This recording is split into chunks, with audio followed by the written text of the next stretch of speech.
बिस्मिल्लाहिर्रहमानिर्रहीम। रब्बिश्रह ली सदरी व यस्सिर ली अमरी वहलुल उक़दतम मिन लिसानी यफ़क़हू क़ौली। बिस्मिल्लाहिर्रहमानिर्रहीम। अस्सलाम वालेकुम dear students, welcome in PMC national MDCAT 2022 biology preparation series के सिलसिले में आज हम लेक्चर नंबर 11 शुरू कर रहे हैं और ये बायोलॉजिकल मॉलिक्यूल्स के सिलसिले का आखिरी लेक्चर होगा। इंशाल्लाह फिर नेक्स्ट हम यूनिट स्टार्ट करेंगे एंजाइम के हवाले से। तो आज का ये जो लेक्चर है इसके अंदर हम न्यूक्लिक एसिड्स जिसमें डीएनए और आरएनए ये दो टॉपिक्स शामिल हैं और आखिर में फिर कंजुगेटेड मॉलिक्यूल्स की भी हम बात करेंगे। अगरचे डीएनए पीएमसी के सिलेबस में इंक्लूडेड नहीं है, लेकिन डीएनए के बगैर आप आरएनए को अंडरस्टैंड नहीं कर सकते। तो इस वजह से आरएनए का जो एक कंप्लीट अकाउंट पीएमसी ने आपसे डिमांड किया कि आपको प्रिपेयर होना चाहिए, तो उसको समझने के लिए हम साथ ये डीएनए को भी पहले कवर करेंगे ताकि उससे रिलेटेड जो भी कोई चीज़ें वो भी कवर हो सकें। तो आइए बाकायदा शुरू करते हैं हम आज का ये लेक्चर जी। तो इसमें देखिए डीएनए और आरएनए ये दोनों बेसिकली न्यूक्लिक एसिड्स हैं। Both of them are the types of nucleic acids. और हमने इस बायोमोलिक्यूल्स वाले पोर्शन में स्टार्ट में जब आपको प्रोपोर्शंस बताए थे डिफरेंट बायोमोलिक्यूल्स के, उसमें न्यूक्लिक एसिड्स आपने देखे थे कि बहुत ही कम क्वांटिटी के अंदर पाए जाने वाले बायोमोलिक्यूल्स हमारे बॉडी में। लेकिन फंक्शनली अगर देखा जाए तो न्यूक्लिक एसिड बहुत इंपॉर्टेंट बायोमोलिक्यूल्स कंसिडर किए जाते हैं।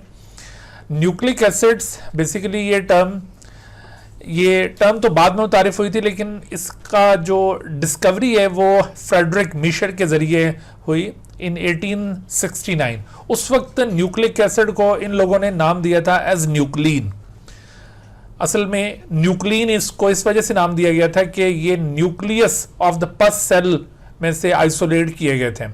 उस वक्त फकत इनके मुतालिक इतना पता चला था कि ये मैक्रो मॉलिक्यूल्स हैं, ये कोई स्मॉल मॉलिक्यूल नहीं है, ये मैक्रो मॉलिक्यूल है, यानी हाई मॉलिक्यूलर वेट कंपाउंड है।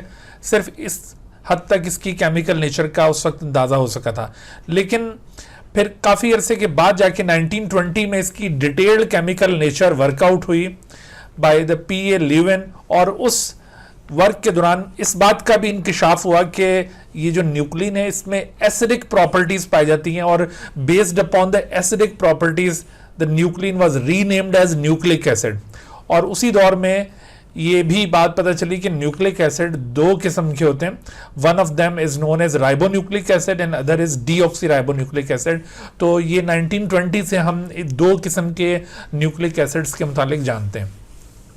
यहाँ पर अक्सर ये न्यूक्लिक एसिड की डिस्कवरी के मुतालिक एमसीक्यू पूछा जाता है कि ये न्यूक्लिक एसिड को पहली बार कहाँ से आइसोलेट किया गया था। तो आपने ये याद रखना है कि they were isolated from the nucleus of pus sales.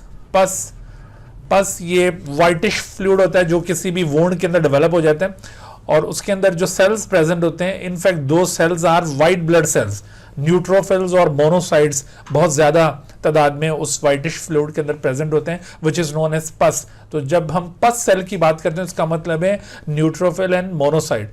तो nucleic acids were first time isolated from the neutrophils and monocyte nucleus. Okay, अच्छा, तो न्यूक्लिक एसिड बेसिकली ये दोनों जो न्यूक्लिक एसिड्स हैं, चाहे आरएनए हो या DNA, both of them are actually the polymer in nature.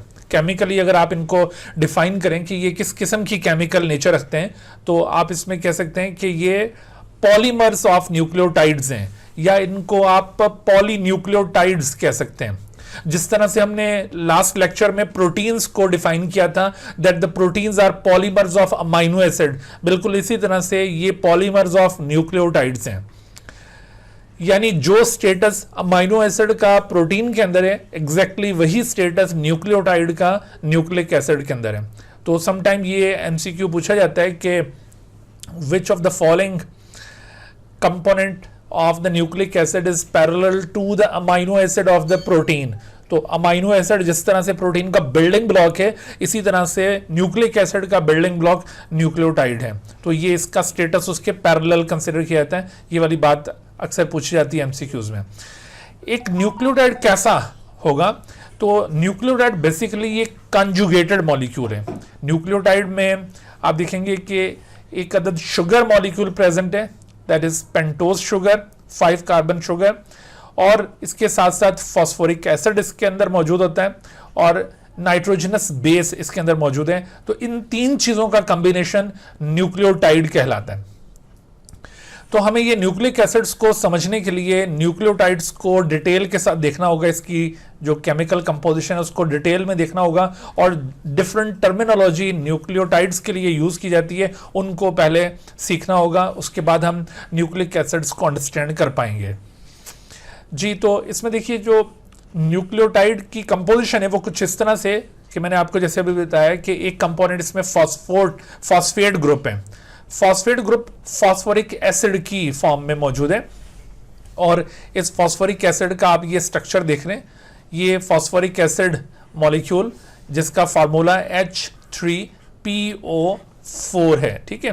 तो H3PO4 ये आपको यहां पर इसकी आयनिक स्टेट दिखाई है कि अगर इसमें से ये H आयन लिबरेट हो जाए तो इसके ऊपर ये नेगेटिव चार्ज आ जाएगा। तो इस तरह से ये आयनिक स्टेट इसकी, बहरहाल ये आयनिक स्टेट में इसको फॉस्फेट ग्रुप कहते हैं, अदरवाइज ये फॉस्फोरिक एसिड है।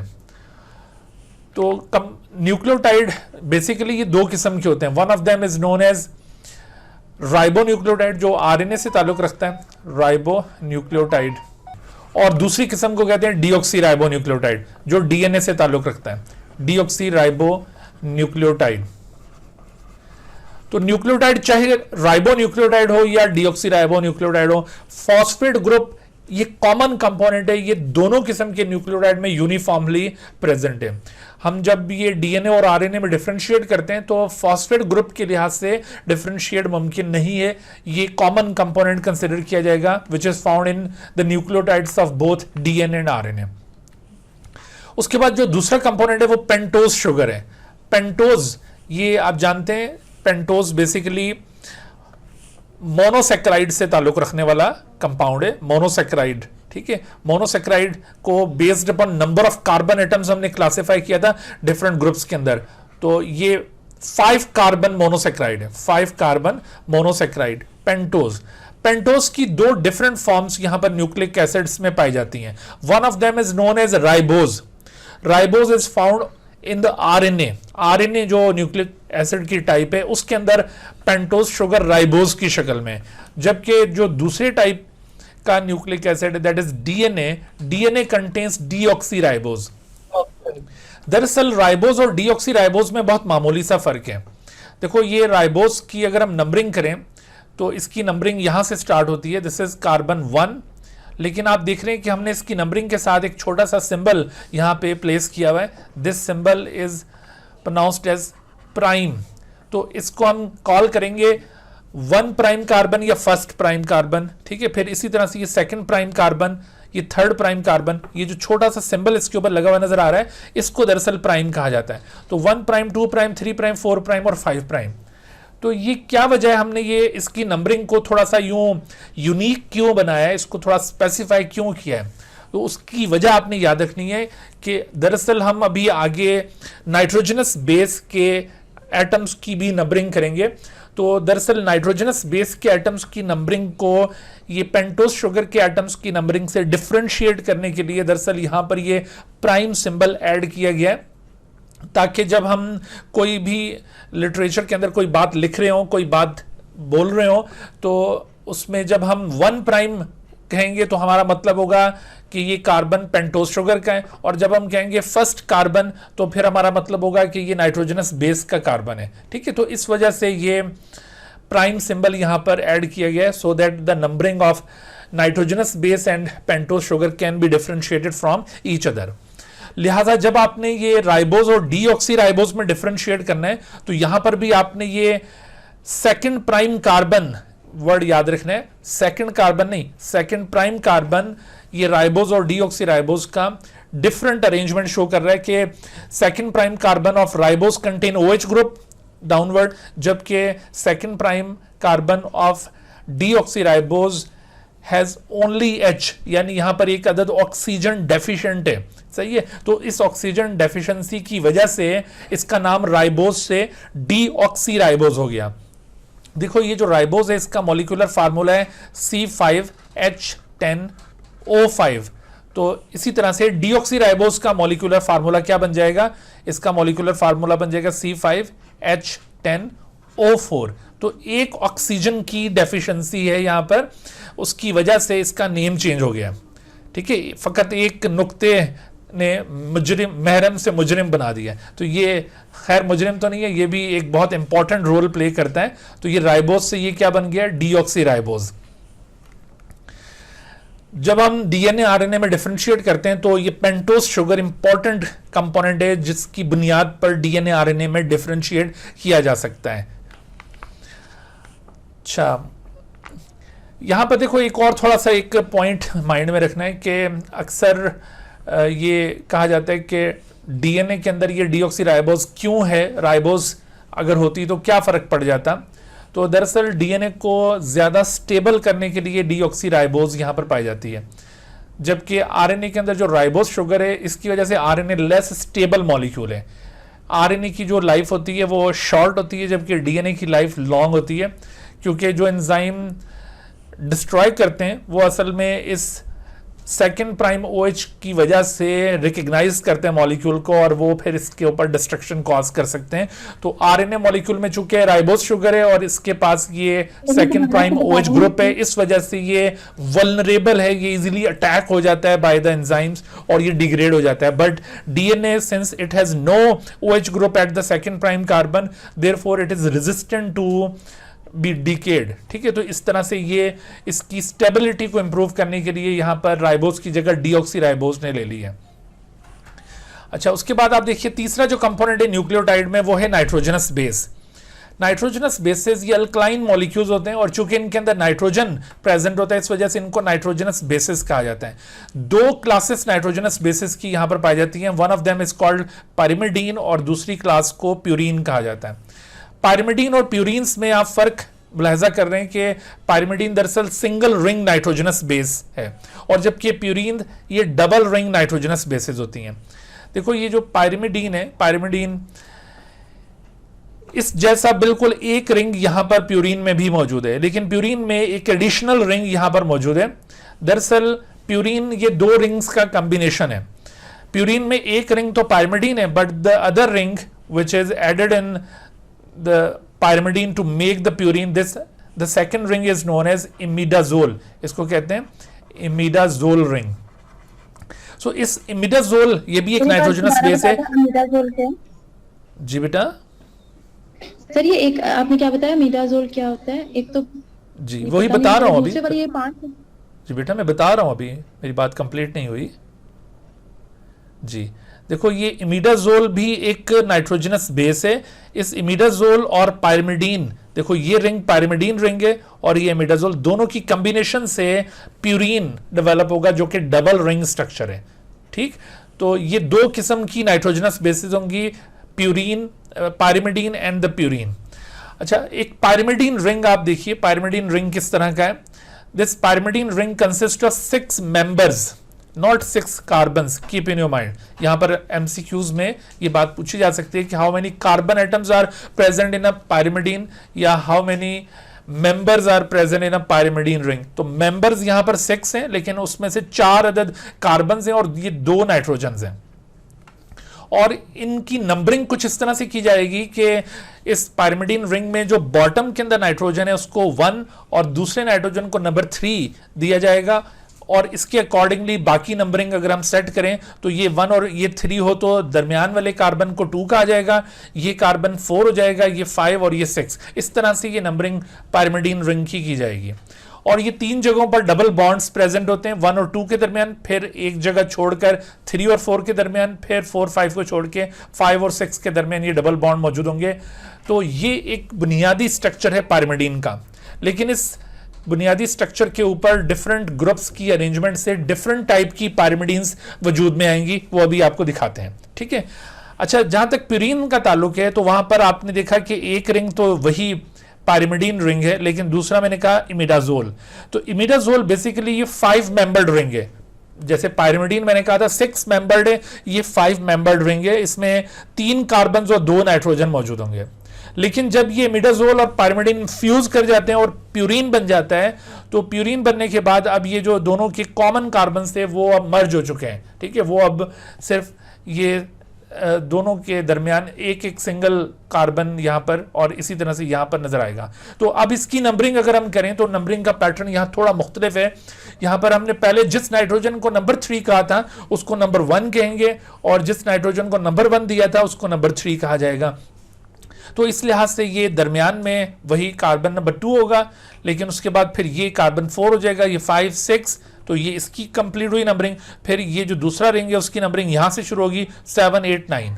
तो आपने ये नंबरिंग का पैटर्न इस तरह से प्यूरिन में याद रखना है, सही। तो ये दो जो क्लासेस आपको बताई हैं नाइट्रोजनस बेसिस की, पायरिमिडीन और प्यूरिन, इन दोनों की फर्दर आगे क्लासेस हैं, फर्दर आगे इनकी टाइप्स हैं, और वो टाइप्स डिफरेंट ग्रुप्स की बुनियाद के ऊपर वर्कआउट की जाती हैं। मिसाल के तौर पर देखिए, पायरिमिडीन 3 किस्म की होती हैं। पायरिमिडीन नाइट्रोजनस बेसिस में एक टाइप कहलाती है यूरेसिल, यू से इसको रिप्रेजेंट किया जाएगा। यूरेसिल में आप देख रहे हैं कि ये जो बुनियादी स्ट्रक्चर था उसमें ये 2 और 4th पोजीशन के ऊपर अगर ये ऑक्सी ग्रुप लगा दिए जाएं तो ऐसी सूरत में ये 2,4 डाईऑक्सी पायरिमिडीन, इसका नाम बन जाएगा यूरेसिल, ठीक है। इसका अगर आयुपैक नेम सजेस्ट करें, केमिस्ट्री में आपने ऑर्गेनिक केमिस्ट्री में आयुपैक नेम सीखे होंगे, तो ये देखिए 2,4 डाईऑक्सी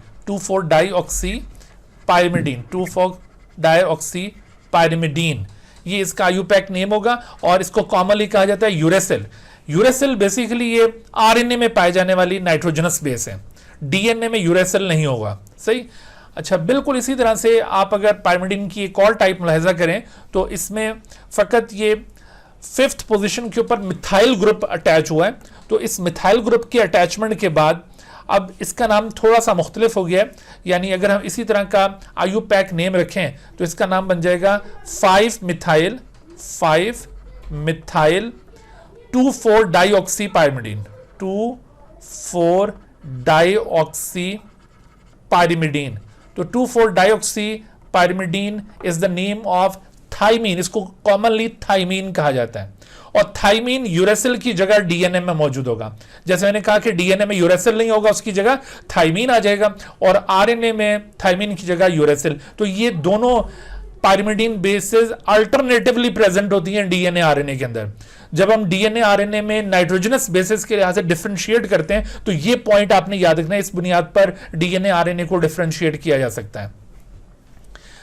अच्छा, इसी तरह से आप देखिए तीसरा जो पायरिमिडीन है वो है cytosine, which is commonly present in both DNA and RNA, दोनों में मौजूद है, और इसका नेम थोड़ा सा मुख्तलिफ हो जाएगा। यहां पर 2nd पोजीशन के ऊपर ऑक्सी, लेकिन 4th पोजीशन पर अमाइनो है। तो अब इसका नेम कुछ इस तरह से बनेगा 4 अमाइनो, अल्फाबेटिकली अमाइनो ग्रुप पहले आता है तो उसको हम पहले प्लेस करेंगे, 4 अमाइनो 2 ऑक्सी, 4 अमाइनो 2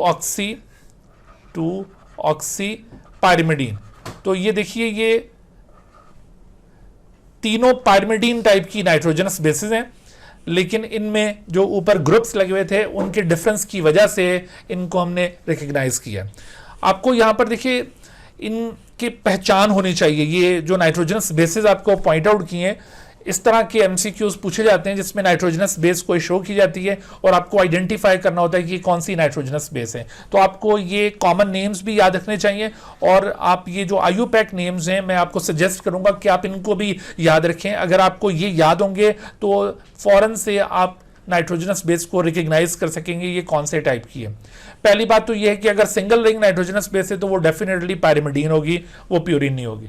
फिर इसमें हर एक बेस के अंदर नंबर ऑफ कार्बन एटम्स और नंबर ऑफ नाइट्रोजन्स को याद रखिएगा। नंबर ऑफ नाइट्रोजन तो सभी के अंदर आपको, सभी के अंदर नहीं बल्कि जहां पर अमाइनो ग्रुप प्रेजेंट होगा वहां पर एडिशनल नाइट्रोजन मौजूद होगा। जैसे ये इसके पास अमाइनो ग्रुप है तो इसके पास एडिशनल नाइट्रोजन प्रेजेंट है, अदरवाइज 2 नाइट्रोजन होते हैं किसी पायरिमिडीन में लेकिन इसके पास 3 नाइट्रोजन होंगे। इसी तरह से वैसे कार्बन 4 होते हैं, लेकिन ये जो थाइमीन है इसके पास एक एडिशनल कार्बन होगा तो इसके बाद टोटल 5 कार्बन होंगे। तो ये आप कुछ पॉइंट्स हैं जिनको माइंड में रखिएगा, ताकि अगर कोई एमसीक्यू में इस तरह का कॉन्सेप्ट पूछा जाए तो आप फौरन परेशान ना हो, आपको पहले से अंदाजा हो और फौरन से ये चीज इंटरप्रेट कर सकें।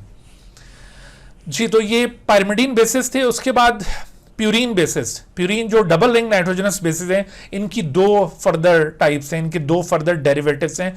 One of them is known as adenine.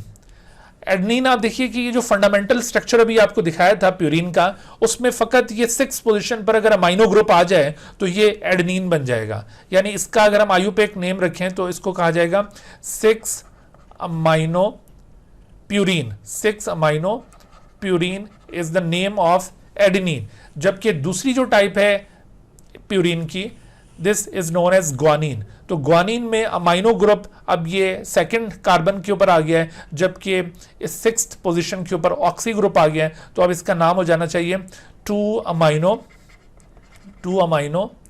6 oxy purine.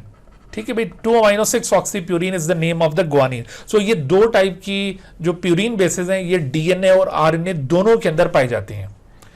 तो टोटल इस तरह से 5 किस्म की नाइट्रोजनस बेसिस हैं। लेकिन किसी एक न्यूक्लिक एसिड में टोटल कितनी नाइट्रोजनस बेसिस होंगी? तो आंसर होगा 4। लेकिन अगर आपसे ओवरऑल पूछा जाए कि in the nucleic acid how many type of nitrogenous bases are found, तो 5। लेकिन in a particular nucleic acid how many type of nitrogenous bases are found, तो 4 आंसर होगा उसका। तो ये केयरफुल रहना यहां पर कि बात आपसे किसी एक न्यूक्लिक एसिड की पूछी जा रही है या इन जनरल न्यूक्लिक एसिड की पूछी जा रही है। अच्छा, किसी एक न्यूक्लिक एसिड में पाइरिमिडीन की कितनी टाइप्स होती हैं? सर एक न्यूक्लिक एसिड के अंदर? हाँ, how many type of pyrimidines are found? 2 types होंगी। And how many types of pyrimidines are found in the nucleic acids? Sir 3 types. 3 types. तो इधर भी केयरफुल रहने की जरूरत है, यहां भी गलती हो जाती है। ठीक है भाई जी। उसके बाद आगे आए तो न्यूक्लियोटाइड बनता कैसे है, इसकी ये अरेंजमेंट कैसे होगी, ये जो आपको इसके कंपोनेंट्स पॉइंट आउट किए हैं, how these components are arranged. देखो, न्यूक्लियोटाइड की फॉर्मेशन कुछ इस तरह से होती है कि पहले मरहले पर पेंटोस शुगर नाइट्रोजनस बेस के साथ रिएक्ट करेगी हमेशा। पेंटोस शुगर डायरेक्टली कभी भी फॉस्फेट के साथ रिएक्ट नहीं करता। ठीक है, in the formation of nucleotide, first of all pentose sugar reacts with nitrogenous base, और इन दोनों के रिएक्शन से जो कॉम्बिनेशन वजूद में आएगा that is known as nucleoside, उसके न्यूक्लियोसाइड कहा जाएगा। फिर उसके बाद अब इस न्यूक्लियोसाइड के साथ, जो कि इन 2 चीजों का कॉम्बिनेशन बन चुका है, इसके साथ अब फॉस्फेट ग्रुप ऐड होगा। देखो, न्यूक्लियोसाइड प्लस फॉस्फेट ग्रुप, अब ये बन जाएगा न्यूक्लियोटाइड। सही, तो इस तरह से एक न्यूक्लियोटाइड वजूद में आता है। ये जैसे अभी मैंने आपको कहा था कि न्यूक्लियोटाइड की 2 अक़साम होंगी, एक राइबोन्यूक्लियोटाइड और एक डीऑक्सीराइबोन्यूक्लियोटाइड। बिल्कुल इसी तरह से न्यूक्लियोसाइड भी राइबोन्यूक्लियोसाइड और डीऑक्सीराइबोन्यूक्लियोसाइड 2 किस्म के होंगे। सही, और इन दोनों में भी डिफरेंस याद रखना है। न्यूक्लियोसाइड ये एक छोटा मॉलिक्यूल है, it consist of pentose sugar and nitrogenous base, जबकि न्यूक्लियोटाइड एक उससे ज्यादा कॉम्प्लेक्स कंपोनेंट है, इट कंसिस्ट ऑफ 3 कंपोनेंट्स। इसमें पेंटोस शुगर भी होगा, नाइट्रोजनस बेस भी होगा और फॉस्फेट ग्रुप भी। ये 3 चीजों का कॉम्बिनेशन है। क्या हम इस न्यूक्लियोटाइड को ये कह सकते हैं कि this is phosphate ester of the nucleoside? क्या इसे ये कहा जा सकता है? देखो, ये जो न्यूक्लियोसाइड है इसके साथ फॉस्फेट ग्रुप ईस्ट्रीफाई हो रहा है, तो इस न्यूक्लियोटाइड को फॉस्फेट ईस्टर ऑफ न्यूक्लियोसाइड भी कहा जाता है। जैसे आपसे अगर किसी सवाल में पूछा जाए कि which of the following is the phosphate ester of nucleoside, तो answer should be nucleotide. Okay जी। तो अब देखो, ये जो मैंने आपको बताया कि ये 3 कंपोनेंट्स अरेंज होगा न्यूक्लियोटाइड। जी बेटा, तो ये दोबारा बताए जी। मैंने आपसे ये शेयर किया कि देखो, अगर आपसे किसी सवाल में ये पूछा जाए कि which of the following is phosphate ester of nucleoside, nucleoside का फॉस्फेट ईस्टर कौन सा है, तो न्यूक्लियोसाइड का जो फॉस्फेट ईस्टर होता है वो न्यूक्लियोटाइड होता है बेसिकली, क्योंकि ये फॉस्फेट ग्रुप इसके साथ जब ऐड होगा ना, ये स्टेरिफिकेशन एक किस्म की, अभी मैं आपको ये शो करता हूँ। तो इस तरह से ये दोनों कंबाइन होकर एक ईस्टर मॉलिक्यूल बनाएंगे that is called nucleotide. So this is phosphate ester of the nucleoside, it is known as nucleotide. जी, तो अब ये जी समझ आ गई, ठीक हो समझ आ गया। गई। अच्छा, अब आप देखिए कि ये तीनों चीजें कैसे कंबाइन होती हैं। दिस इज पेंटोज शुगर, और पेंटोज शुगर में आपको नंबरिंग अभी मैंने पॉइंट आउट की। नंबरिंग के लिहाज से ये आपके सामने कौन सा कार्बन एटम है, इसको क्या कहना चाहिए? शाबाश, बोलिए।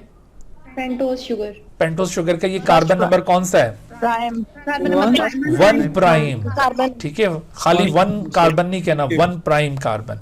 This is 2 prime carbon, this is 3 prime carbon, and this is 4 prime carbon, and this is 5th prime carbon. ठीक है, इस पेंटोज शुगर के साथ सबसे पहले कौन रिएक्ट करेगा, नाइट्रोजनस बेस या फिर फॉस्फेट ग्रुप? Nitrogenous base. अभी मैंने पॉइंट आउट किया कि पहले मरहले पर पेंटोज और नाइट्रोजनस बेस का रिएक्शन होगा। तो अब देखो इनके दरमियान ये रिएक्शन कहां पर हो रहा है?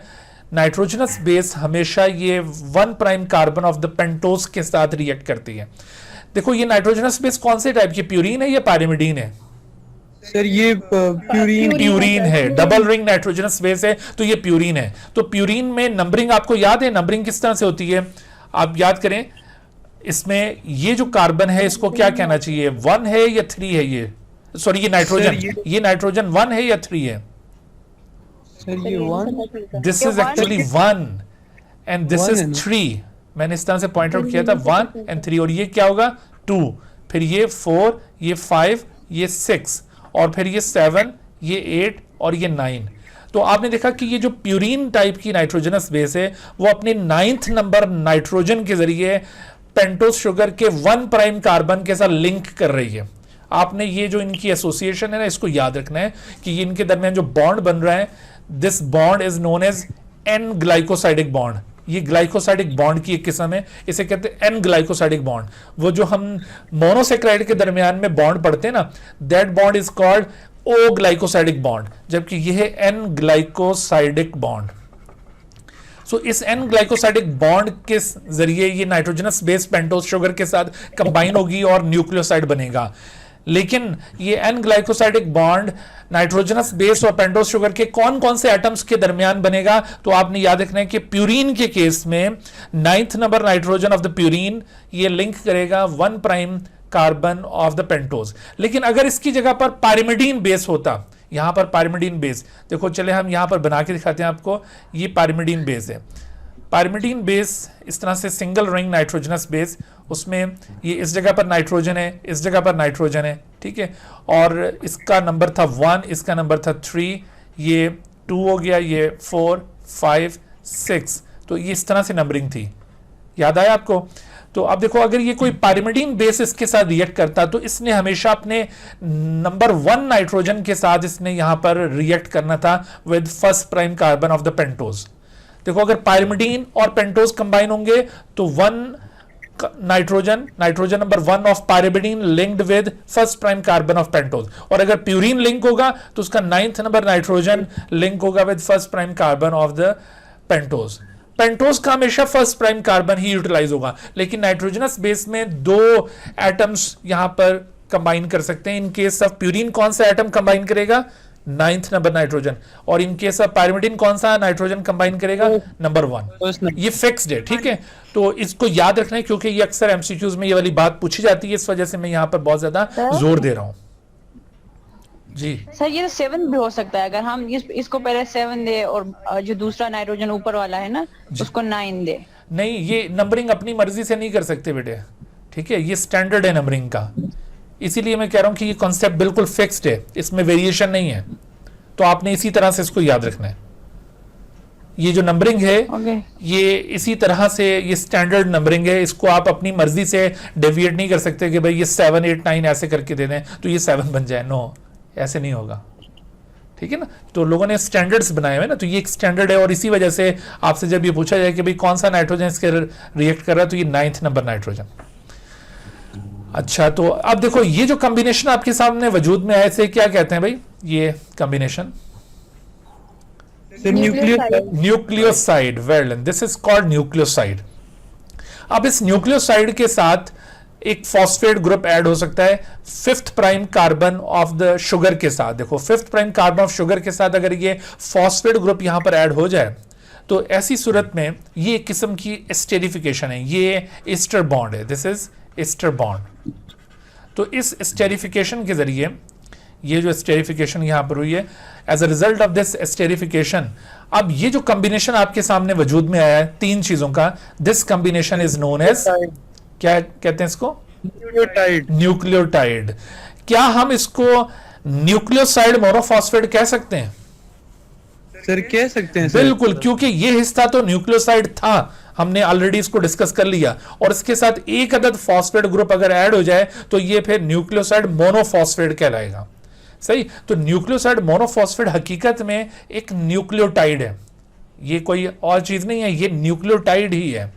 तो लेकिन न्यूक्लियोटाइड ये थोड़ी सी जनरल टर्म होती है, जबकि न्यूक्लियोसाइड मोनोफॉस्फेट ये ज्यादा स्पेसिफिक टर्म है। मिसाल के तौर पर मैं आपको ये स्ट्रक्चर दिखाता हूं यहां पर, और मैं आपसे पूछता हूं कि which of the following is the most appropriate term for this structure? Nucleotide ज्यादा एप्रोप्रिएट है या न्यूक्लियोसाइड मोनोफॉस्फेट इसके लिए ज्यादा एप्रोप्रिएट है? आपके ख्याल में कौन सा ज्यादा एप्रोप्रिएट टर्म है इसको? Nucleoside monophosphate. जी, न्यूक्लियोसाइड मोनोफॉस्फेट क्यों ज्यादा एप्रोप्रिएट है आपके ख्याल में ये न्यूक्लियोटाइड के मुकाबले में? क्योंकि न्यूक्लियोसाइड बना हुआ है और साथ एक वो फॉस्फेट। डाई भी हो सकता है और जी बिल्कुल, क्योंकि एक न्यूक्लियोटाइड में फॉस्फेट एक भी हो सकता है, दो भी हो सकते हैं, तीन भी, अभी आपको फर्दर पॉसिबिलिटीज भी दिखाते हैं। तो इस वजह से ये जो टर्म है ये ज्यादा डिस्क्रिप्टिव है, और ये बिल्कुल क्लियरली मेंशन कर रही है कि इस वक्त कितने फॉस्फेट ग्रुप इसके अंदर मौजूद हैं। जबकि न्यूक्लियोटाइड जो टर्म है वो थोड़ी सी एम्बिगुअस है, वो जनरल टर्म है, उसमें हमें पता नहीं चल रहा कि इस वक्त कितने फॉस्फेट ग्रुप होंगे, एक होगा, दो होंगे या तीन होंगे। ठीक है, लेकिन इस टर्म के अंदर बिल्कुल अंडरस्टूड है कि कितने फॉस्फेट ग्रुप्स हैं, only one. So therefore this is more preferable term. लेकिन अगर मैं आपसे ये पूछता कि which of the following is true about this structure, nucleotide term इसके लिए ट्रू है या न्यूक्लियोसाइड मोनोफॉस्फेट ट्रू है, या both of them are true? Both of them are true. फिर दोनों करेक्ट होती हैं। ठीक है, लेकिन जब प्रेफर करने की बारी आए तो आपने न्यूक्लियोसाइड मोनोफॉस्फेट को प्रेफरेंस देनी है। जी, अब देखिए दूसरा फॉस्फेट अगर इसके साथ ऐड हो जाए तो ऐसी सूरत में ये जो कॉम्बिनेशन बनेगा, now this is known as nucleoside diphosphate. This is another form of the nucleotide, ये भी न्यूक्लियोटाइड ही है, लेकिन इसके अंदर अब दो फॉस्फेट ग्रुप्स हैं।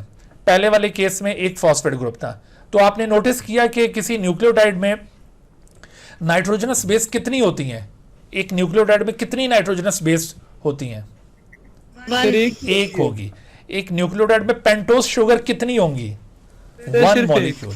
बट एक न्यूक्लियोटाइड में ये जो फॉस्फेट ग्रुप्स हैं ये कितने हो सकते हैं? तो ये तीन हो सकते हैं, एक भी हो सकता है, दो भी, और ये तीन भी हो सकते हैं।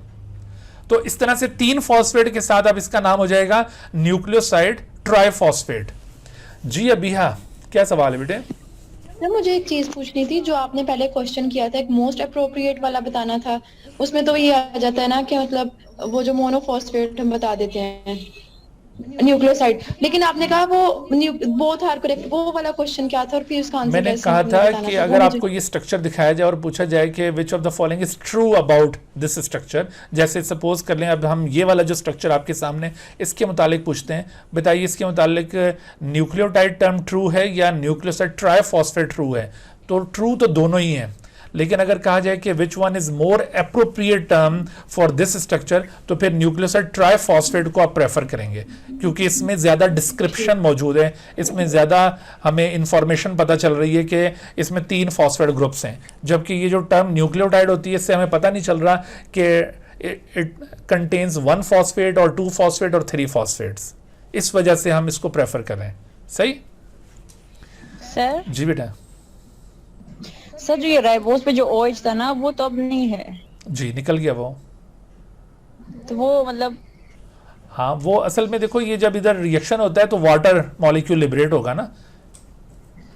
सर ये फॉस्फेट साइड पे भी बिल्कुल एग्जैक्टली यहाँ पर भी इसी तरह से ये इधर भी H और OH निकल कर वाटर बनाएंगे, तो ये कंडेंसेशन टाइप का रिएक्शन है, स्टेरिफिकेशन है ये वाला। तो मतलब दो वाटर मॉलिक्यूल प्रोड्यूस होंगे। जी एग्जैक्टली, जबकि ये वाले जब फॉस्फेट ऐड होंगे तो तब भी वाटर मॉलिक्यूल्स लिबरेट होंगे।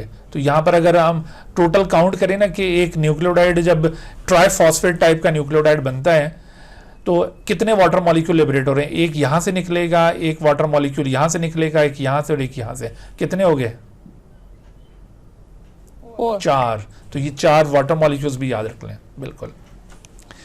अच्छा बेटे, तो ये जो अभी तक हमने टर्मिनोलॉजी अभी डिस्कस की है, ये जनरल टर्मिनोलॉजी थी, यानी हमें सिर्फ ये पता था कि ये कोई पेंटोज शुगर है, ये कोई नाइट्रोजनस बेस है और ये फॉस्फेट ग्रुप्स हैं। तो ऐसी सूरत में नाम होंगे इनके nucleoside, nucleoside monophosphate, nucleoside diphosphate और न्यूक्लियोसाइड ट्राइफॉस्फेट। लेकिन अगर हम यहाँ पर पेंटोज शुगर को पिन पॉइंट कर दें कि भाई फ्ला पेंटोज शुगर, मिसाल के तौर पर हम कहते हैं ये राइबोज है, वैसे तो नजर भी आ रहा है राइबोज, लेकिन चले हम इधर पॉइंट आउट कर देते हैं कि दिस इज राइबोज, तो फिर इसके लिए जो ज्यादा सूटेबल टर्म होगी वो न्यूक्लियोसाइड के बजाय क्या हो जाएगी, राइबो न्यूक्लियोसाइड। ठीक है भाई, फिर इसके लिए ज्यादा सूटेबल टर्म क्या हो जाएगी, राइबो न्यूक्लियोसाइड, क्योंकि अब ये क्लियर है कि इसमें शुगर राइबोज है। जैसे मिसाल के तौर पर which sugar molecule is present in nucleoside, ribose होगा या डीऑक्सी राइबोज होगा, या दोनों हो सकते हैं, सर दोनों हो सकते हैं। लेकिन which sugar molecule is found in ribo nucleoside, तो अब राइबोज होगा। समझ आई बात? ये ज्यादा स्पेसिफिक टर्म है। बिल्कुल इसी तरह से अगर ये राइबो न्यूक्लियोसाइड है तो फिर इनके नाम भी इसी तरह मॉडिफाई हो जाएंगे, ribo nucleoside, ribo nucleoside monophosphate, ribo nucleoside diphosphate and ribo nucleoside triphosphate.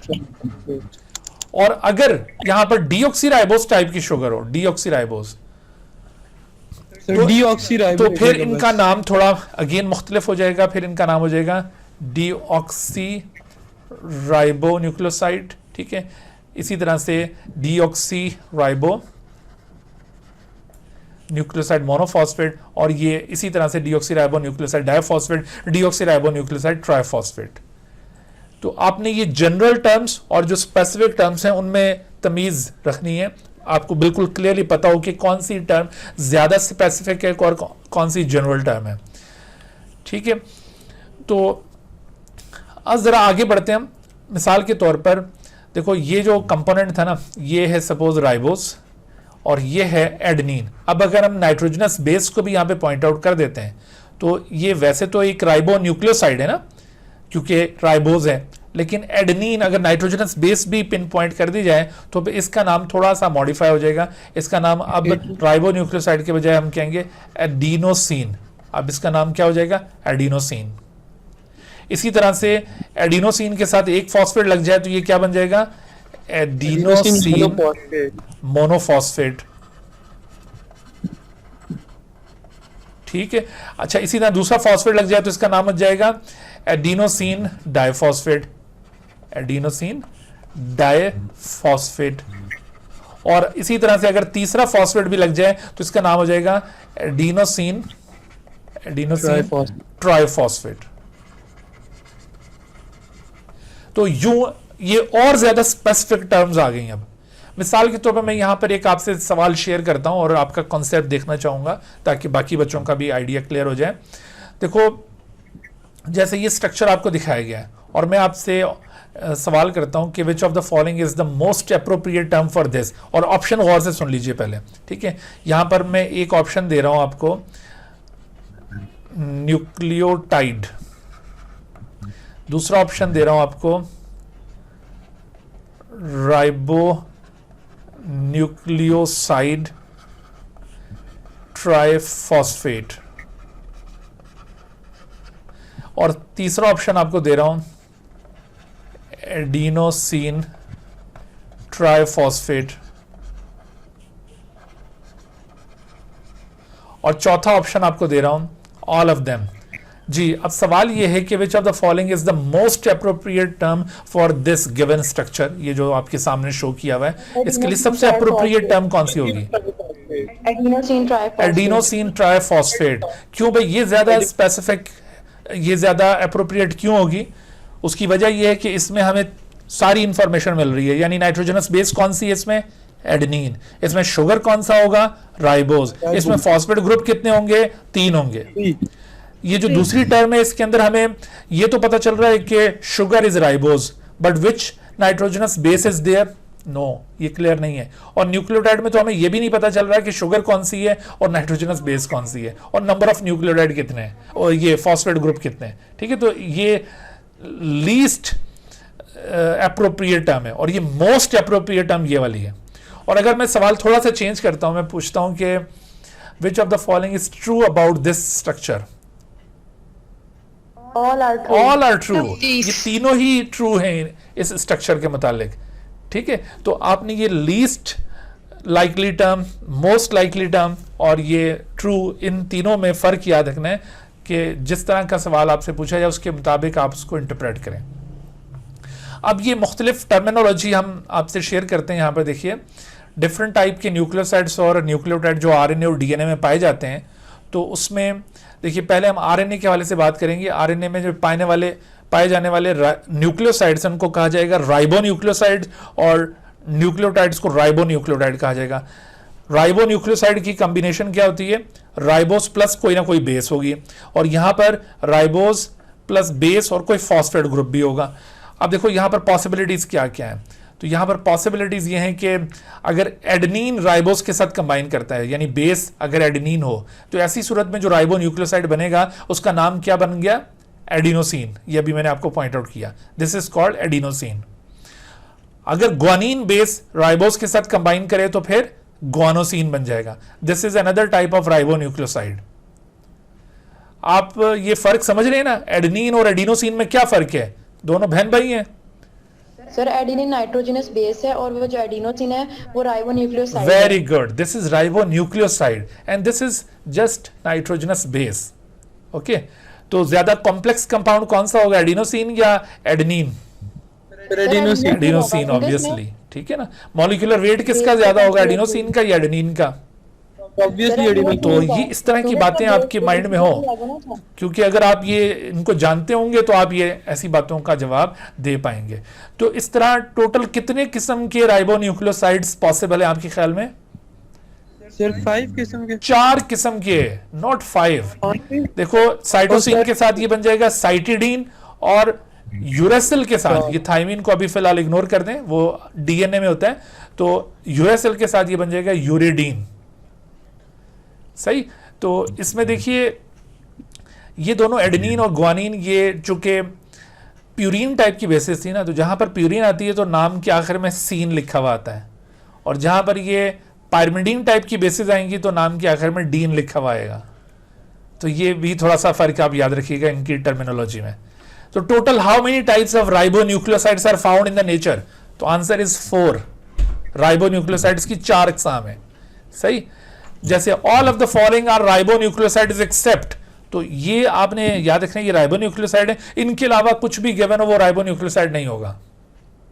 जैसे ये नाइट्रोजनस बेसिस हैं, these are not ribonucleosides. अब इसी तरह से राइबो न्यूक्लियोटाइड्स क्या होंगे? इनके साथ फॉस्फेट ग्रुप लगते जाएंगे तो राइबो न्यूक्लियोटाइड्स बनते जाएंगे। जैसे एडिनोसिन, इसके साथ एक फॉस्फेट के साथ ये बन जाएगा एडिनोसिन मोनोफॉस्फेट, 2 के साथ एडिनोसिन डाइफॉस्फेट और फिर एडिनोसिन ट्राइफॉस्फेट। जी आदिल, आप क्या कह रहे हैं बेटे? सर जिस तरह इन्होंने जनरलाइज करके सिर्फ बेस का वर्ड यूज किया है, तो सर ये सवाल था कि क्या बेस नाइट्रोजनस के अलावा भी कोई हो सकती है? नहीं, नाइट्रोजनस बेस ही होती है ये। आरएनए डीएनए में नाइट्रोजनस बेसिस ही पाई जाती हैं, कोई और टाइप की बेस नहीं होती। ऑलराइट सर, ठीक है। अच्छा भाई, तो यहाँ पर देखो ये बात हो रही थी, ये 3 किस्म के आपने एडिनोसिन वाले न्यूक्लियोटाइड्स देखें, adenosine monophosphate, adenosine diphosphate, adenosine triphosphate. आप ये एडिनोसिन ट्राइफॉस्फेट के साथ बहुत फेमिलियर हैं, मुख्तलिफ जगहों पर आपने ये नाम पढ़ा हुआ है, ATP एडिनोसिन ट्राइफॉस्फेट। तो आप इसकी केमिकल नेचर को अब आइडेंटिफाई कर चुके हैं। ये ATP किससे ताल्लुक रखता है? कार्बोहाइड्रेट ग्रुप से ताल्लुक रखता है, प्रोटीन ग्रुप से, लिपिड से या न्यूक्लिक एसिड से? It belongs to which of the following group of organic compounds? Nucleic acid. Nucleic acid से। न्यूक्लिक एसिड में इसका रिलेशन किसके साथ है? डीएनए के साथ या आरएनए या दोनों के साथ है?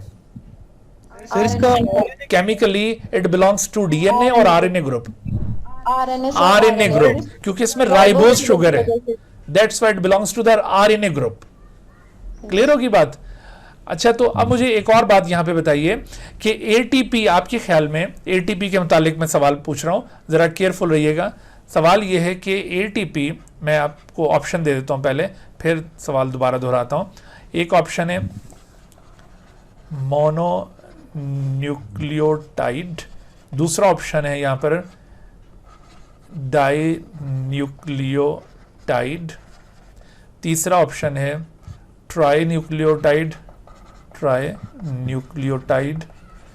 और चौथा ऑप्शन है पॉलीन्यूक्लियोटाइड। और सवाल ये है, सवाल बड़ा इंटरेस्टिंग है, अक्सर बच्चे गलती करते हैं, इंशाल्लाह आप लोग नहीं करेंगे जी। सवाल ये है, which of the following is the chemical nature of ATP? Sir mononucleotide. Mononucleotide. Sure है? Yes sir, very sure. अच्छा, आप दोनों खामोश हो, बाकी बताएं भाई, ये दोनों सही बोल रहे हैं? जी सर, बिल्कुल सही बोल रहे हैं। Very good, very good.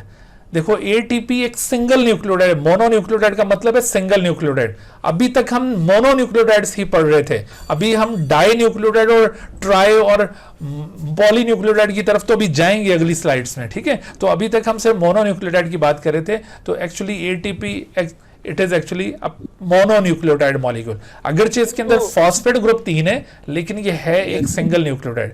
तो अक्सर यहाँ पर नंबर ऑफ फॉस्फेट की वजह से गलतफहमी हो जाती है और बच्चे ये ट्राई न्यूक्लियोटाइड टर्म की तरफ भागते हैं। सही, तो आपने अब केयरफुल रहना है। गुड।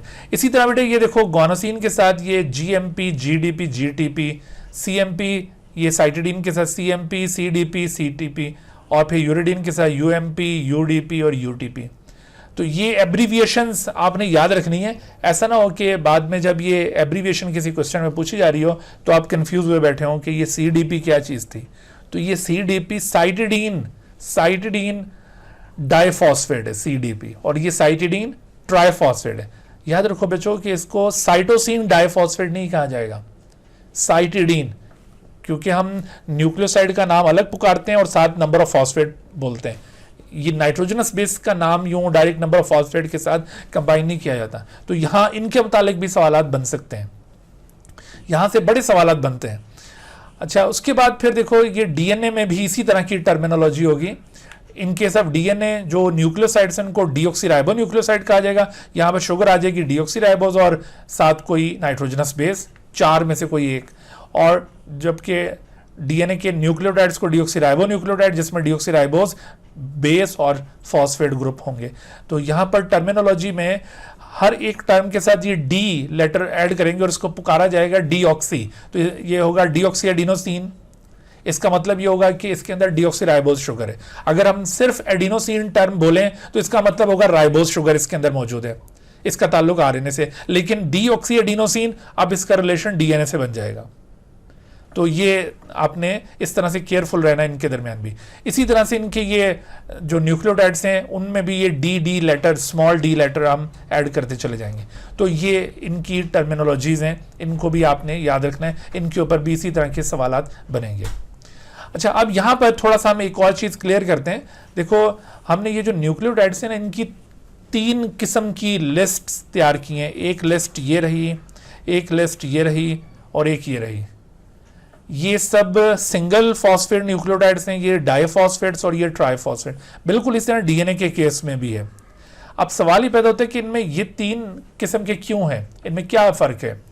दरअसल ये जो ट्राइफॉस्फेट न्यूक्लियोटाइड्स होते हैं ना, इनको कहते हैं RNTP, राइबो न्यूक्लियोसाइड ट्राइफॉस्फेट। ये क्या होगा इसी लिहाज से RNDP, और ये क्या होगा RNMP। जबकि ये क्या होंगे DNMP, ये DNDP और ये DNTP। गालिबन आप लोग ये DNTP से जरूर फेमिलियर होंगे। आप जब वो क्रोमोसोम एंड DNA में DNA रेप्लिकेशन वगैरह पढ़ते हैं तो वहां पर DNTPs का जिक्र आता है। और फिर आप यकीनन DDNTP से भी फेमिलियर होंगे जिन बच्चों ने बायोटेक्नोलॉजी भी गौर से पढ़ा हुआ है। तो DDNTP, dideoxyribonucleoside triphosphate. सही। तो देखो ये 3 किस्म के जो न्यूक्लियोटाइड्स हमने यहाँ पे बनाए हैं, ये वाली लिस्ट और ये लिस्ट और ये लिस्ट, इनमें फर्क क्या है। देखो ये जो ट्राइफॉस्फेट न्यूक्लियोटाइड्स होते हैं, they are free nucleotides, they are free nucleotides. DNA में भी ये फ्री न्यूक्लियोटाइड्स हैं और आरएनए में भी ये फ्री न्यूक्लियोटाइड्स हैं। फ्री का मतलब है कि ये साइटोप्लाज्म के अंदर और न्यूक्लियोप्लाज्म के अंदर फ्रीली डिस्पर्स्ड होंगे। लेकिन जब इन्होंने कंडेंस होना होता है, जब इन्होंने आरएनए या डीएनए में पार्टिसिपेट करना होता है, उसका पार्ट बनना होता है, तो उस वक्त इन न्यूक्लियोटाइड के टर्मिनल फॉस्फेट्स लूज हो जाते हैं। हर एक ये जो ट्राइफॉस्फेट टाइप का न्यूक्लियोटाइड होगा वो अपने 2 टर्मिनल फॉस्फेट्स को सैक्रिफाइस करके वो फिर डीएनए या आरएनए का पार्ट बनेगा। तो लिहाजा जब भी आप डीएनए आरएनए के अंदर न्यूक्लियोटाइड्स को देखेंगे in the form of polynucleotide, जब आप डीएनए आरएनए के अंदर न्यूक्लियोटाइड्स को देखेंगे तो उस वक्त ये न्यूक्लियोटाइड सिंगल फॉस्फेट के साथ होंगे। उस वक्त इनके पास हर एक न्यूक्लियोटाइड के पास एक फॉस्फेट ग्रुप होगा। ठीक है, तो ये फर्क होता है ये ट्राई में और ये मोनो में, जबकि ये डाई वाली जो स्टेट है ये इंटरमीडिएट स्टेट है इनकी। जी, तो ये थी different terminology about nucleosides and nucleotides of RNA and DNA. जी, उसके बाद हम आगे बढ़ते हैं। अब इनकी कंडेंसेशन मुलाहिजा कीजिए। जैसे मिसाल के तौर पर एक पॉलीन्यूक्लियोटाइड चेन फॉर्म हो रही है, तो एक न्यूक्लियोटाइड दूसरे के साथ कंडेंस हुआ, तो इस तरह से जो कॉम्बिनेशन फॉर्म हुई है, this combination is known as dinucleotide. ये क्या बन गया? Dinucleotide. अच्छा, अब इस डाई न्यूक्लियोटाइड के बाद ट्राई न्यूक्लियोटाइड बनेगा। तो कैसे बनेगा और ये डाई न्यूक्लियोटाइड कैसे बना था, ये दोनों बातें क्लियर हो जाएंगी। अब देखो, ये ग्रोइंग चेन है। सपोज करो कि ये डाई न्यूक्लियोटाइड एक ग्रोइंग चेन है। अब इसने मजीद जब ग्रो करना है तो इसका आप ये एंड देख रहे हैं, ये 3 प्राइम एंड है और ये एंड इसका 5 प्राइम एंड है। याद रखो, किसी भी न्यूक्लियोटाइड में जो फॉस्फेट एंड होता है वो 5 प्राइम एंड होता है, क्योंकि वो 5 prime carbon of the sugar के साथ अटैच्ड होता है ना, तो उस एंड को 5 प्राइम एंड कहते हैं, जबकि दूसरा एंड 3 प्राइम एंड होता है। तो किसी भी ग्रोइंग चेन में या किसी न्यूक्लियोटाइड में जो एंड उसका रिएक्टिव है, जिसके जरिए उसने नए न्यूक्लियोटाइड के साथ रिएक्ट करना है, वो दरअसल उसका 3 प्राइम एंड है। तो इस 3 प्राइम एंड के साथ एक नया न्यूक्लियोटाइड यहां पे ऐड होने जा रहा है। कैसे ऐड होगा जरा मुलाहिजा कीजिए। ये देखिए, यहां पर नया न्यूक्लियोटाइड जब ऐड होगा तो वो नया न्यूक्लियोटाइड एक ट्राइफॉस्फेट न्यूक्लियोटाइड होगा। अभी मैंने आपको बताया था कि फ्री न्यूक्लियोटाइड हमेशा 3 फॉस्फेट के साथ होते हैं। तो ये देखिए, 3 फॉस्फेट के साथ ये एक न्यूक्लियोटाइड है, और जब ये इसके साथ कंडेंस होने लगा है तो ऐसी सूरत में इसके 3 प्राइम एंड और ये फॉस्फेट ग्रुप्स के दरमियान रिएक्शन होगा। तो यहां पर इस रिएक्शन के दौरान ये जो 2 टर्मिनल फॉस्फेट्स हैं ये यहां से लूज हो जाएंगे। ये देखिए, ये 2 टर्मिनल फॉस्फेट्स अलग हो गए और अपने इस अकलौते फॉस्फेट के जरिए इसने यहां पर बॉन्ड फॉर्म कर लिया, और ये जो बॉन्ड यहां पे बना है this is known as phosphodiester bond. ठीक है, तो फॉस्फोडाइएस्टर बॉन्ड के जरिए इस तरह न्यूक्लियोटाइड आपस में लिंक होते चले जाते हैं और ये चेन ग्रो करती है। यानी चेन की ग्रोथ किस डायरेक्शन में हो रही है? ये 5 प्राइम टू 3 प्राइम इस डायरेक्शन में चेन ग्रो कर रही है, या फिर ये 3 प्राइम टू 5 प्राइम इस डायरेक्शन में चेन ग्रो कर रही है। चेन की ग्रोथ किस डायरेक्शन में कहलाएगी? 3 to 5? No, 5 to 3, 5 to 3। क्योंकि ये ऐसे ऊपर से नीचे की तरफ, नीचे से न्यूक्लियोटाइड ऐड होते जा रहे हैं और चेन यो नीचे ग्रो कर रही है। तो 5 to 3, the chain always grows, polynucleotide chain always grows 5 prime to 3 prime। आपको पता है कि ये जो पॉलीन्यूक्लियोटाइड चेन है, पॉलीन्यूक्लियोटाइड। जी आदिल, कोई सवाल और पूछना चाह रहे थे आप? सर मैं कह रहा था कि kindly if you could repeat it, ये पिछला सर ये प्रीकर्सर वाली बात। हाँ जी, ये वाली बात मैं दोबारा रिपीट करता हूँ। बिल्कुल ठीक है, ये अभी इसको एक और अगली स्लाइड में हम ज्यादा डिटेल से देखते हैं इस फेनोमेनॉन को। लेकिन उससे पहले मैं आपसे एक बात जानना चाह रहा हूँ। सबसे मुझे ये बताइए कि ये जो पॉलीन्यूक्लियोटाइड चेन की आप फॉर्मेशन आप देख रहे हैं जो 5 प्राइम टू 3 प्राइम डायरेक्शन में ग्रो कर रही है, तो अगर ये पॉलीन्यूक्लियोटाइड चेन किसी डीएनए की ग्रो कर रही है, अगर ये पॉलीन्यूक्लियोटाइड चेन डीएनए की है, तो ऐसी सूरत में उस प्रोसेस का क्या नाम होगा जिसमें ये डीएनए की पॉलीन्यूक्लियोटाइड चेन ग्रो करती है? What is the name of the process in which the polynucleotide of the DNA is formed? Transcription. उसे कहते हैं डीएनए रेप्लिकेशन, नॉट ट्रांसक्रिप्शन। उसे कहते हैं डीएनए रेप्लिकेशन। उस प्रोसेस को डीएनए रेप्लिकेशन कहते हैं। और अगर ये पॉलीन्यूक्लियोटाइड चेन आरएनए की ग्रो कर रही हो तो वो प्रोसेस क्या कहलाएगा? What is the name of the process in which polynucleotide of RNA is grown? Super वो आरएनए की रेप्लिकेशन नहीं, उसे ट्रांसक्रिप्शन कहते हैं। क्या हो गया है? नींद लगता आ रही है अब। सही है, उसे कहते हैं ट्रांसक्रिप्शन। आप देखो ये क्रोमोसोम एंड डीएनए वाला चैप्टर अगरचे स्किप्ड है, लेकिन आपको ये जो कॉन्सेप्ट्स है ना इनके थोड़े ये याद होने चाहिए। तो ये डीएनए रेप्लिकेशन प्रोसेस है जिसमें डीएनए पॉलीन्यूक्लियोटाइड इज फॉर्म्ड, और जबकि ये ट्रांसक्रिप्शन प्रोसेस है जिसमें RNA polynucleotide chain is developed. तो अगर मैं यहाँ पर सवाल पूछता हूँ कि बताओ भाई डीएनए रेप्लिकेशन की डायरेक्शन क्या होती है, DNA replication 5 prime to 3 prime direction में परफॉर्म होगी या 3 to 5? 5 to 3। 5 to 3। And Y और ट्रांसक्रिप्शन की डायरेक्शन क्या होगी? ये भी 5 to 3 होता है बेटे, ये भी, क्योंकि इसमें भी तो पॉलीन्यूक्लियोटाइड ही तो फॉर्म हो रहा है, तो लिहाजा ये दोनों की डायरेक्शन 5 प्राइम टू 3 प्राइम है। ओके अच्छा, अब जरा इस चीज को मैं दोबारा डिटेल से बता देता हूं। देखो यहां पर आप देख रहे हैं कि ये एक ग्रोइंग चेन, उसका ये आखिरी न्यूक्लियोटाइड, इसका ये 3 प्राइम एंड आपको थोड़ा सा यूं ब्लिंक करता हुआ नजर आ रहा है, और दूसरी तरफ ये एक फ्री न्यूक्लियोटाइड है which has 3 phosphate groups. Okay तो अब इस 3 फॉस्फेट कंटेनिंग न्यूक्लियोटाइड जब इसके साथ ये रिएक्ट करने लगता है तो इसका देखो ये जो पहला फॉस्फेट ग्रुप है इसका OH इस 3 प्राइम OH ग्रुप के साथ इंटरेक्ट कर रहा है। ठीक है, आपको नजर आ रही है।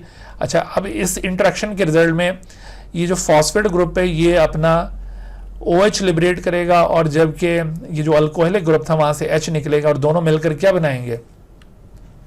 वाटर। इन दोनों से वाटर फॉर्म होगा।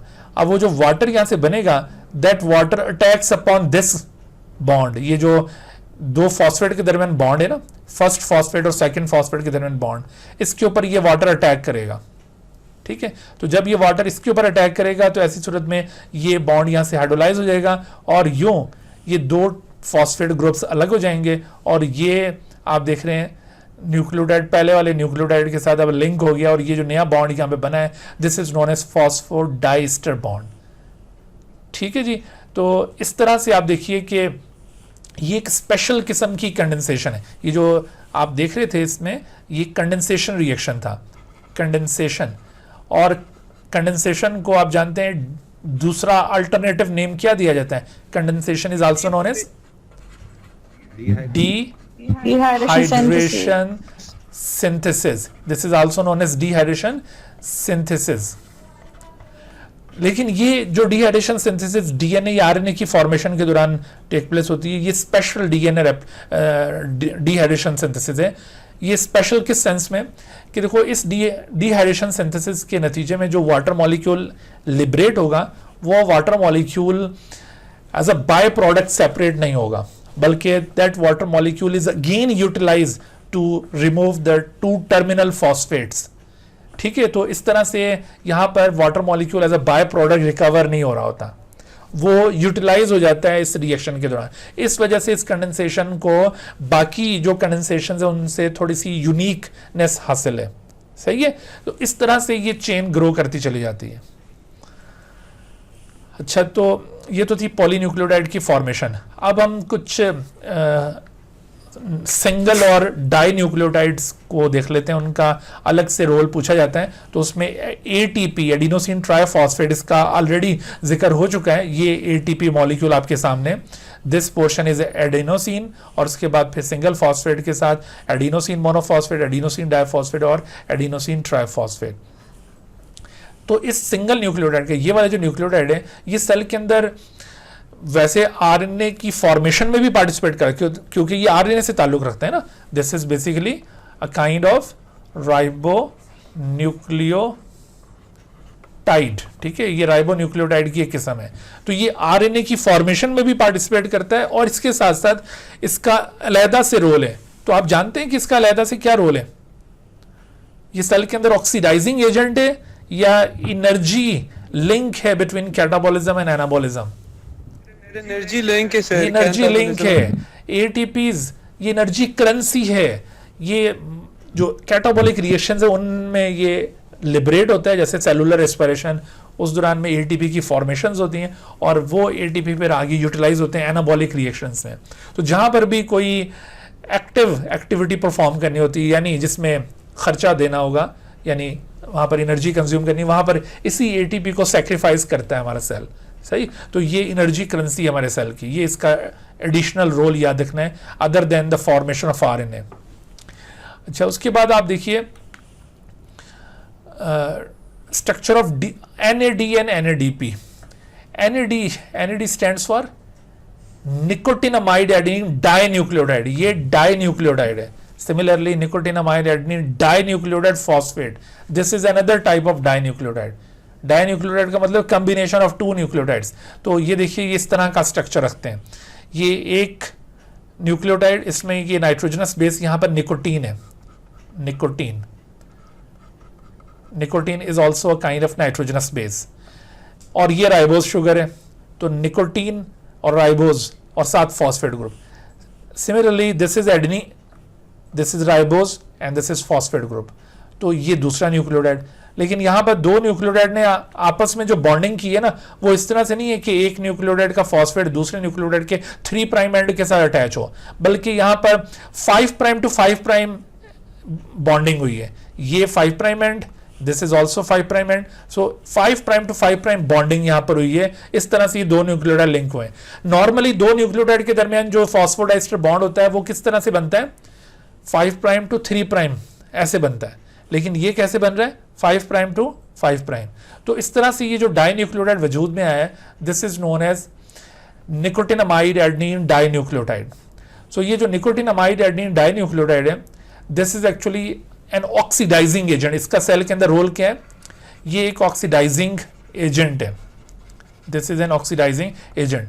It act as a coenzyme along with many enzymes.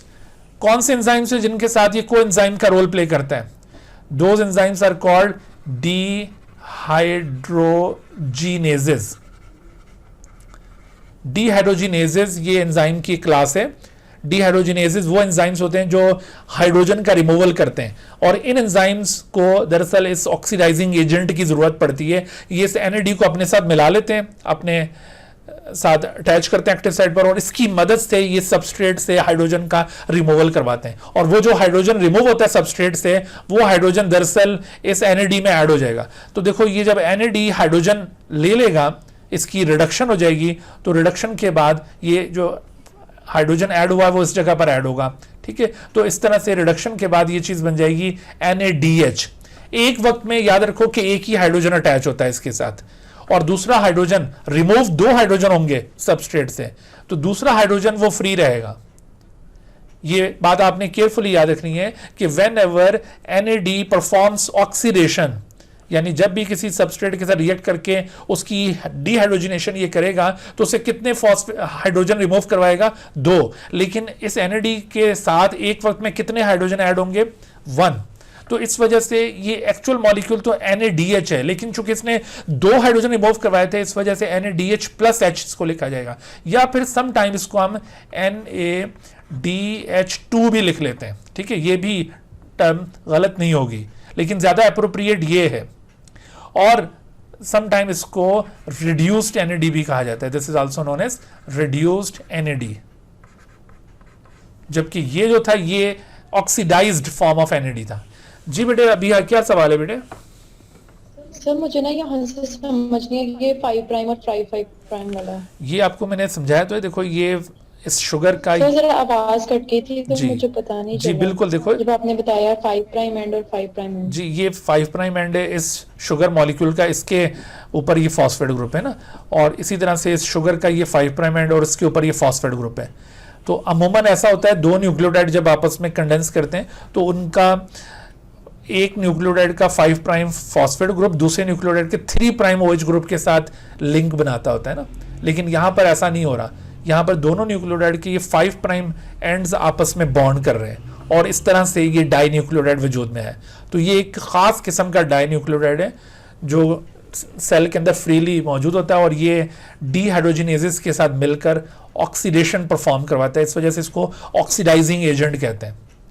ठीक होगी बात? अच्छा, तो ये NAD आपने समझ लिया भाई. तो ये NAD इस तरह से ऑक्सीडेशन करवा के और खुद रिड्यूस होकर ये NADH प्लस H या NADH2 बन जाएगा. बिल्कुल इसी तरह से ये जो NADH2 है, जब अपने हाइड्रोजन को लूज करता है, इसकी ऑक्सीडेशन होती है, दोबारा अपनी इस ओरिजिनल फॉर्म में चला जाता है.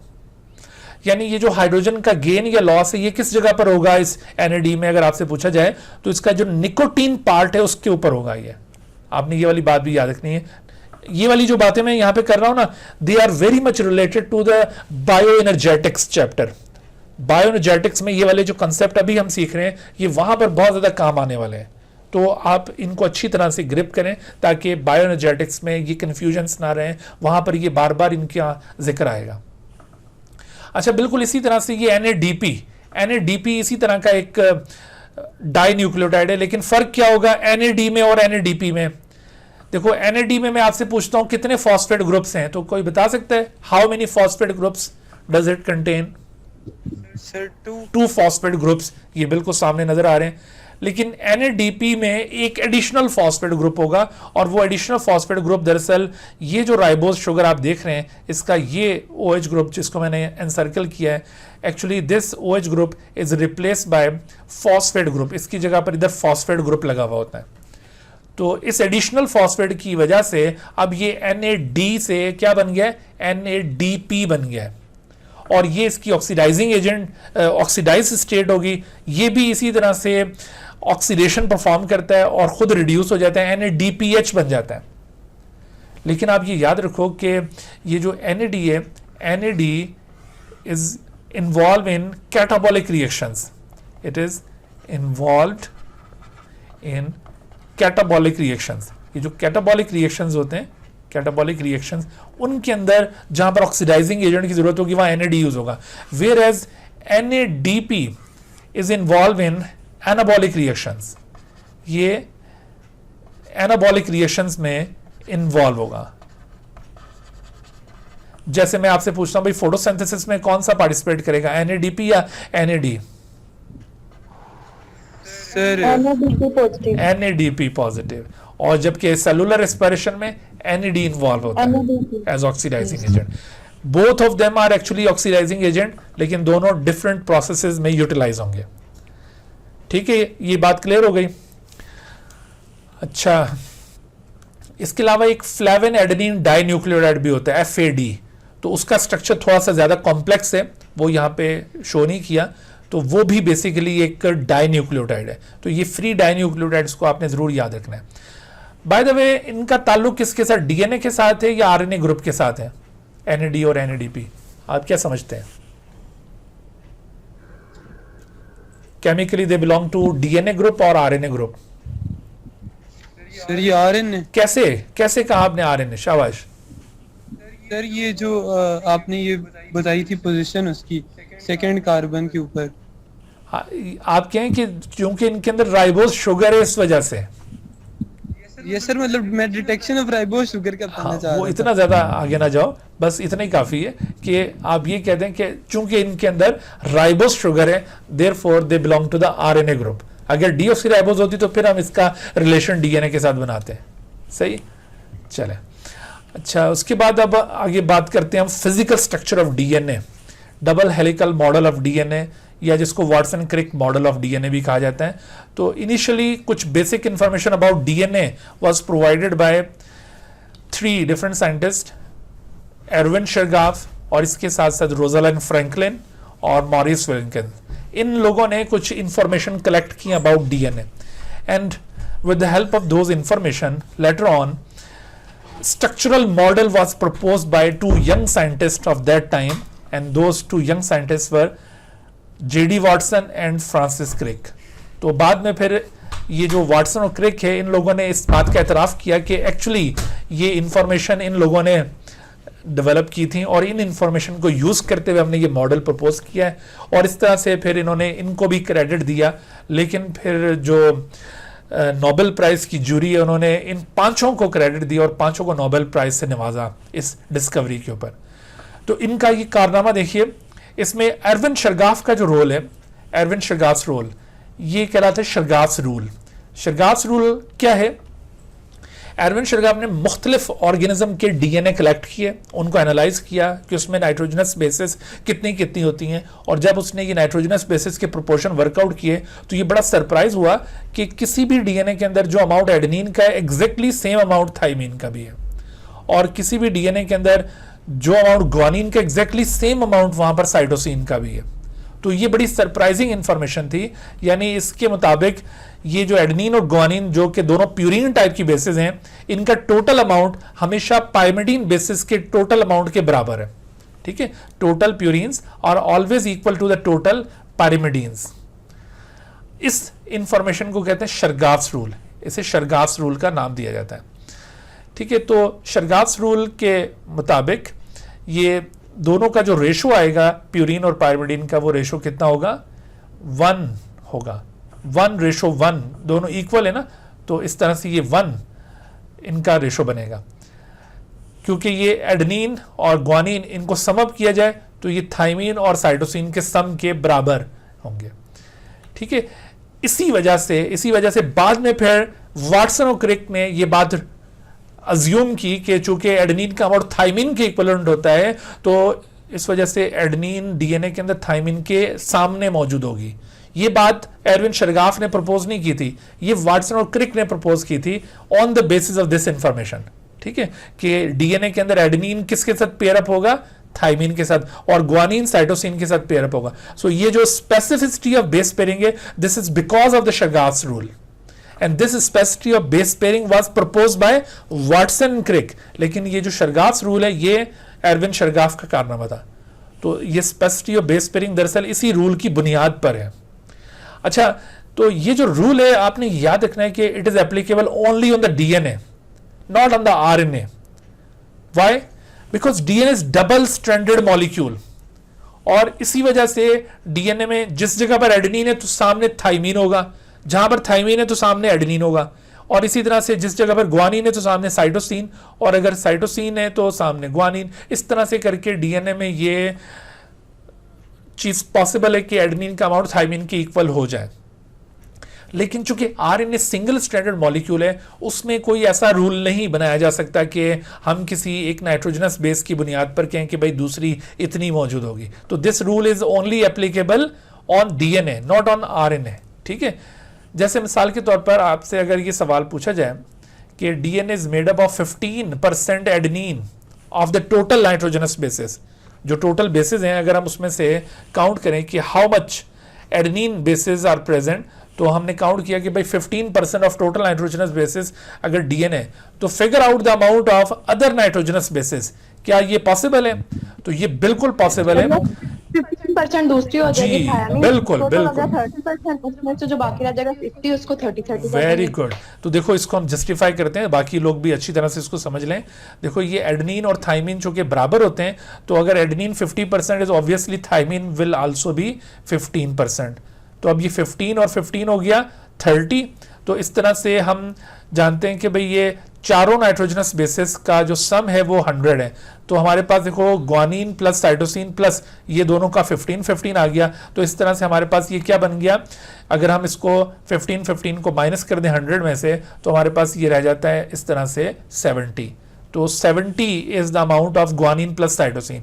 अगर हम 70 को डिवाइड कर दें 2 से, आधा ग्वानिन का और आधा साइटोसिन का, तो इस तरह से हमारे पास ये ग्वानिन और साइटोसिन जो कि बराबर होते हैं, तो इस तरह हमारे पास साइटोसिन भी 35 और ग्वानिन भी 35%। तो बाकी नाइट्रोजनस बेसिस का अमाउंट इस तरह से वर्कआउट किया जा सकता है।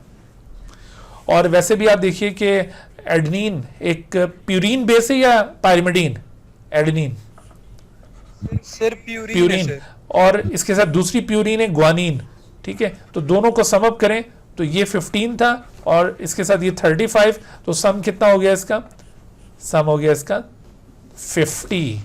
और इसी तरह से ये जो थाइमीन है प्लस साइटोसिन, तो थाइमीन यहां पर 15 था और साइटोसिन 35, और इसको भी हम सम अप करें तो ये कितना 50।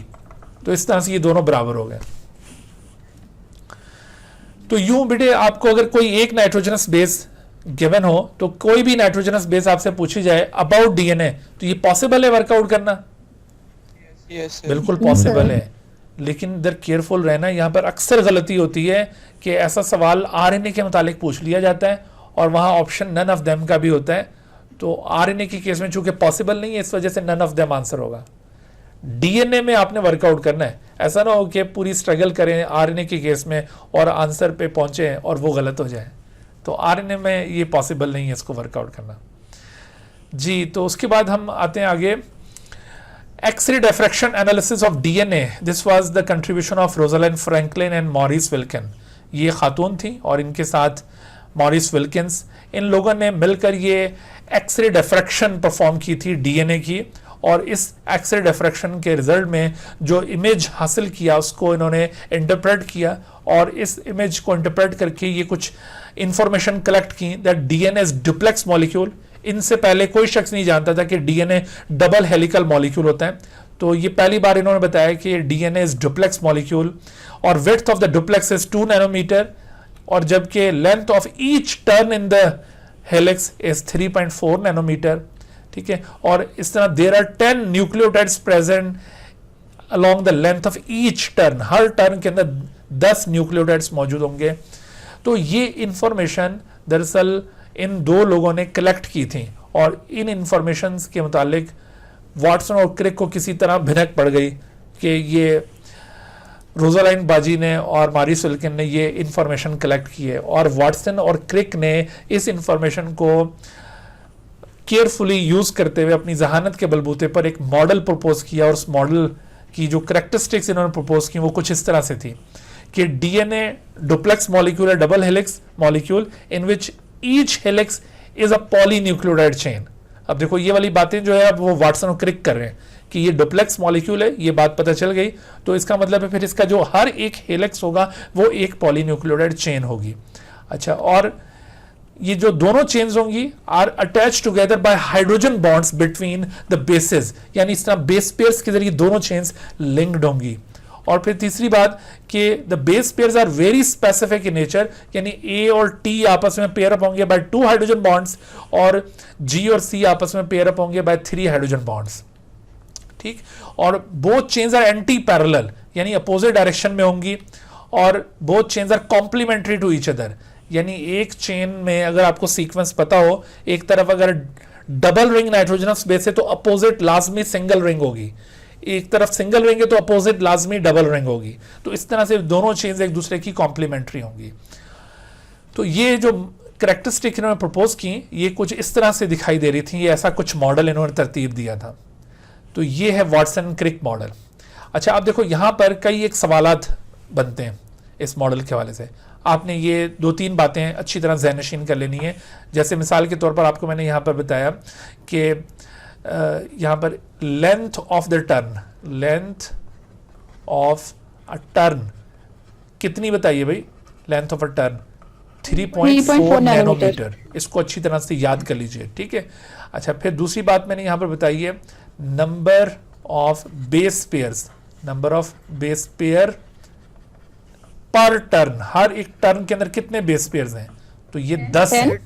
ठीक है, तो 2 बेस पेयर्स के दरमियान डिस्टेंस कितना होगा, distance between 2 base pairs, between 2 base pair कितना डिस्टेंस होगा, तो ये होगा 0.34 नैनोमीटर का ये डिस्टेंस होगा, ये 2 बेस पेयर के दरमियान ये डिस्टेंस। ये 3 इंफॉर्मेशन अगर आपके माइंड में प्रिजर्व हो जाएं तो आपसे कई एक सवालात हल हो सकेंगे। मिसाल के तौर पर आपसे मैं कहता हूं कि ये डीएनए मॉलिक्यूल, आप इसकी लेंथ बताइए, अगर इसके अंदर आपको कहता हूं कि 100 टर्न्स मौजूद हैं, if the number of turns are 100 in this DNA then how much is the length of this DNA, can you calculate? This is very easy. Length of the turn is 3.4 nanometre, तो आप इसको multiply कर दें 100 से, तो इस तरह से आपके पास आंसर आ जाएगा।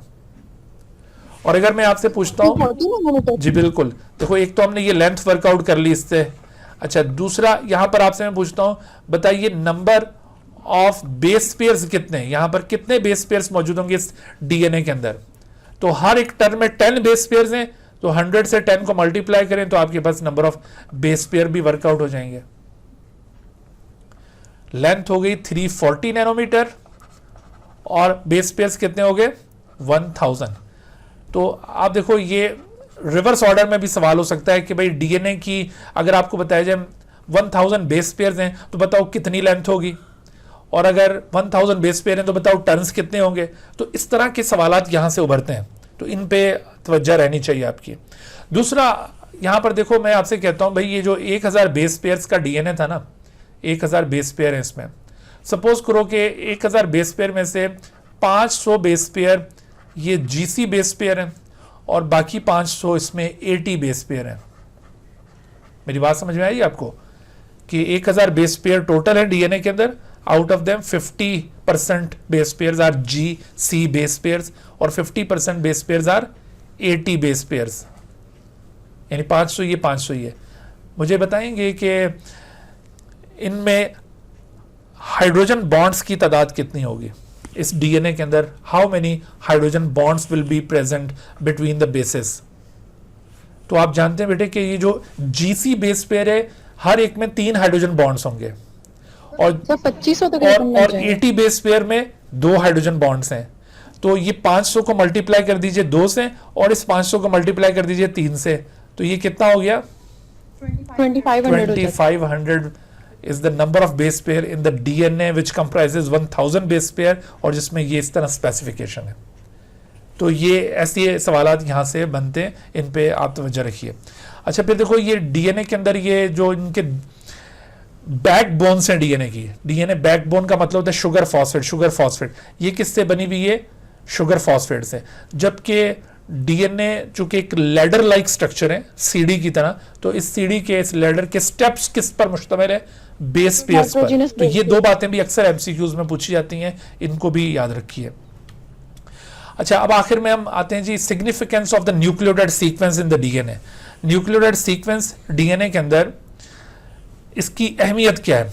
तो देखो डीएनए का एक स्पेसिफिक सेगमेंट, जैसे कि यहां से लेकर यहां तक जो डीएनए का सेगमेंट है, this segment of DNA is known as gene. What is this? This is a gene. ये एक जीन है और ये जीन किसी एक पॉलीपेप्टाइड की इंफॉर्मेशन कंटेन करता है। ये किसी पॉलीपेप्टाइड की इंफॉर्मेशन भी कंटेन करता है, कंटेन इंफॉर्मेशन फॉर पॉलीपेप्टाइड को भी इनकोड करता है, या फिर ये राइबोसोमल आरएनए को भी इनकोड करता है क्योंकि राइबोसोमल आरएनए इनकोडिंग जीन्स भी होते हैं, और या फिर ये जीन ट्रांसफर आरएनए को इनकोड करता है। जो पॉलीपेप्टाइड को इनकोडिंग जीन्स होंगे उनसे पहले मैसेंजर आरएनए बनेगा और फिर पॉलीपेप्टाइड स्टैब्लिश होगी।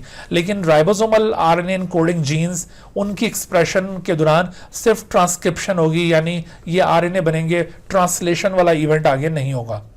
ठीक है। अच्छा जीन के अंदर आपको ये एक्सॉन इंट्रॉन का भी आइडिया होना चाहिए। ये अभी आगे हम प्रोकैरियोट्स में भी इसका जिक्र पढ़ेंगे। तो देखो एक्सॉन ये यूजफुल सीक्वेंस ऑफ न्यूक्लियोटाइड होता है किसी जीन में, जबकि इंट्रॉन एक इंटरप्शन है, ये यूजलेस है। तो यूकैरियोटिक जीनोम के अंदर आपको ये इंट्रॉन एक्सॉन्स का पैटर्न नजर आता है, बट बैक्टीरिया में नहीं है मिलेगा। लेकिन दूसरा एक जो प्रोकैरियोटिक ग्रुप है आर्किया, उनके अंदर भी इंट्रॉन एक्सॉन्स मौजूद होते हैं। ठीक है। तो आप यूं कह सकते हैं कि भाई ऐसा नहीं है कि तमाम प्रोकैरियोट्स में इंट्रॉन एक्सॉन्स एब्सेंट हो। प्रोकैरियोट्स में जो आर्किया है उनके पास ये है, सिर्फ बैक्टीरिया के पास ये पैटर्न एब्सेंट है, जबकि यूकैरियोट्स में भी ये मौजूद है। इस इंफॉर्मेशन को भी माइंड में रखिए। अच्छा अब जब ये जीन की एक्सप्रेशन होगी तो पहले मरहले पर जी अभी है बेटा सर ये इंट्रॉन और दूसरा आपने क्या बताया? एक्सॉन। सर ये क्या होता है मुझे पता नहीं चला। अच्छा देखो बेटे ये एक्सॉन जो होता है ना, exon, this is exon. Exon basically ये एक यूजफुल सीक्वेंस है, यूजफुल। और जबकि इंट्रॉन ये एक यूजलेस सीक्वेंस है। यूजलेस से मतलब है कि ये जो सीक्वेंस ऑफ न्यूक्लियोटाइड है इंट्रॉन वाले पोर्शन में, ये किसी स्पेसिफिक इंफॉर्मेशन को एनकोड नहीं कर रहा। सही। सिर्फ जो एक्सॉन पोर्शन है ये specific information about amino acid sequence ये इंफॉर्मेशन पजेस कर रहा है, ये इंफॉर्मेशन पजेस कर रहा है। तो जब इसकी ट्रांसक्रिप्शन होगी तो जितना पोर्शन ये इंट्रॉन से ओरिजिनेट होगा वो बाद में स्किप हो जाएगा, वो आरएनए का पार्ट नहीं बनेगा, आरएनए में से वो पोर्शन स्लाइस हो जाएगा और बाकी जो इंट्रॉन रीजन का आरएनए होगा वो आपस में लिंक होकर एक कंप्लीट आरएनए फॉर्म करेगा। सही है। तो इस तरह से ये यूकैरियोटिक जीनोम के अंदर आपको इस तरह पैटर्न नजर आएगा डीएनए के अंदर इंट्रॉन एक्सॉन्स का। लेकिन प्रोकैरियोट्स में सिर्फ बैक्टीरिया के पास ये एब्सेंट है, अलबत्ता आर्किया के पास ये पैटर्न मौजूद है। जी, तो ये देखिए अब इनकी एक्सप्रेशन कैसे हो रही है कि यहाँ से ट्रांसक्रिप्शन के जरिए मैसेंजर आरएनए बना, ये यहाँ से बाहर आएगा और राइबोसोम की सरफेस के ऊपर अटैच होकर ये पॉलीपेप्टाइड बनाएगा। तो इस प्रोटीन सिंथेसिस के अमल में ये तीनों आरएनए यहाँ डीएनए को असिस्ट कर रहे हैं, मैसेंजर आरएनए, ये ट्रांसफर आरएनए और राइबोसोमल आरएनए। तो अब अगला जो हमारा मरला है वो इन तीनों आरएनए को अंडरस्टैंड करना है। देखो आरएनए की ये जो 3 टाइप्स हैं, मैसेंजर आरएनए, राइबोसोमल आरएनए और ट्रांसफर आरएनए, इनको अगर हम फंक्शनली डिफाइन करें तो messenger RNA is the type of RNA that convey the message of DNA to ribosome for protein synthesis, जबकि ribosomal RNA they are the part of the ribosome, thus they provide the platform for protein synthesis, क्योंकि ये ribosome को establish करते हैं ना। और जबकि transfer RNA they pick and transfer the amino acid from cytoplasm to the surface of ribosome where those amino acids participate in protein synthesis. So इस तरह तीनों RNA they have definite role in protein synthesis.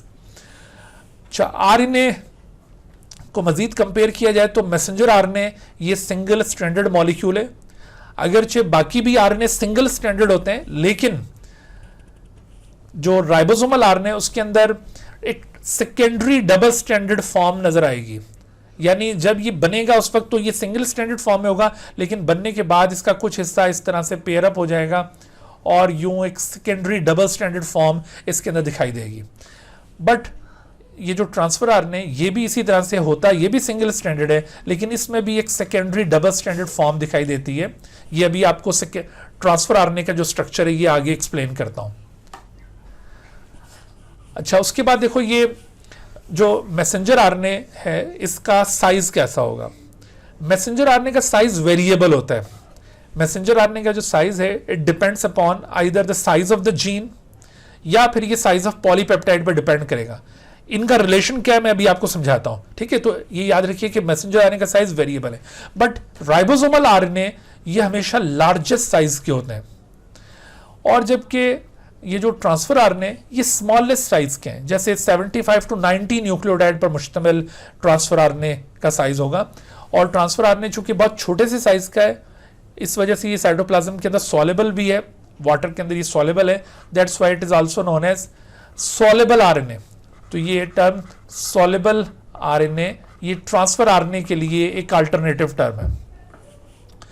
अच्छा, अब देखो जो मैं relation बता रहा था मैसेंजर आरएनए का, कि मैसेंजर आरएनए का जो साइज है वो साइज ऑफ जीन या साइज ऑफ पॉलीपेप्टाइड पे डिपेंड कर रहा होता है। मिसाल के तौर पर देखो ये है डीएनए, तो अब ये है मैसेंजर आरएनए जो यहाँ से ओरिजिनेट हुआ है बाय द ट्रांसक्रिप्शन। तो सपोज कीजिए कि अगर यहाँ पर 300 बेस पेयर्स मौजूद हैं, 300 base pairs are there in the DNA, और यहाँ से ट्रांसक्रिप्शन के जरिए एक मैसेंजर आरएनए बना, तो इसके अंदर भी 300 न्यूक्लियोटाइड्स मौजूद होंगे।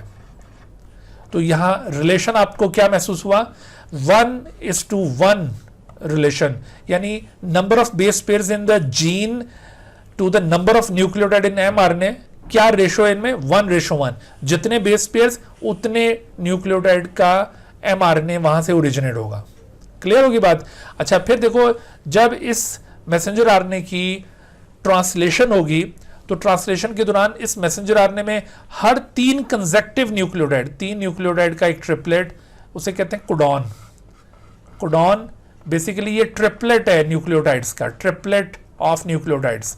तो हर 3 न्यूक्लियोटाइड का एक ट्रिपलेट एक अमाइनो एसिड को कोड कर रहा होता है। तो अगर यहाँ 300 न्यूक्लियोटाइड है तो इसका मतलब है कोडॉन्स कितने होंगे, देयर विल बी 100 कोडॉन्स, और चूंकि हर एक कोडॉन एक अमाइनो एसिड का कोड है तो approximately 100 amino acid will be develop in the polypeptide.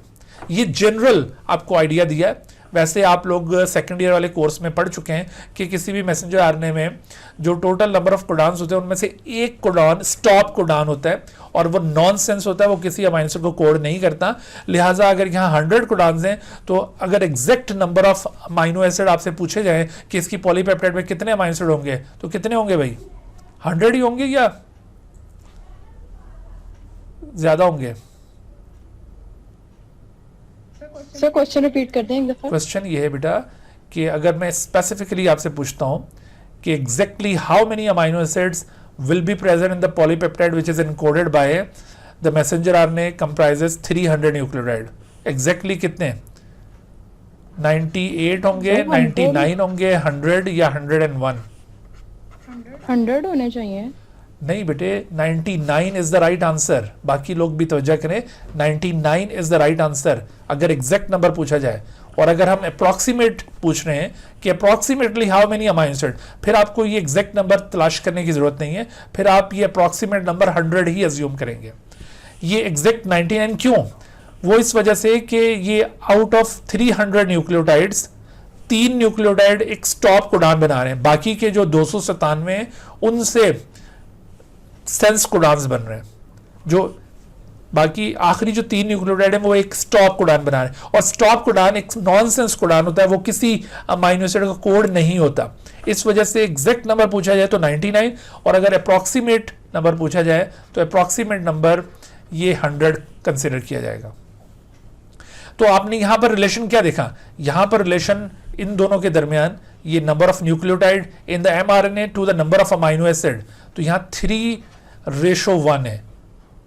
तो यहां पर भी अक्सर सवाल पूछे जाते हैं कि if 500 amino acids are present in a polypeptide then how many nucleotide will be present in its messenger RNA.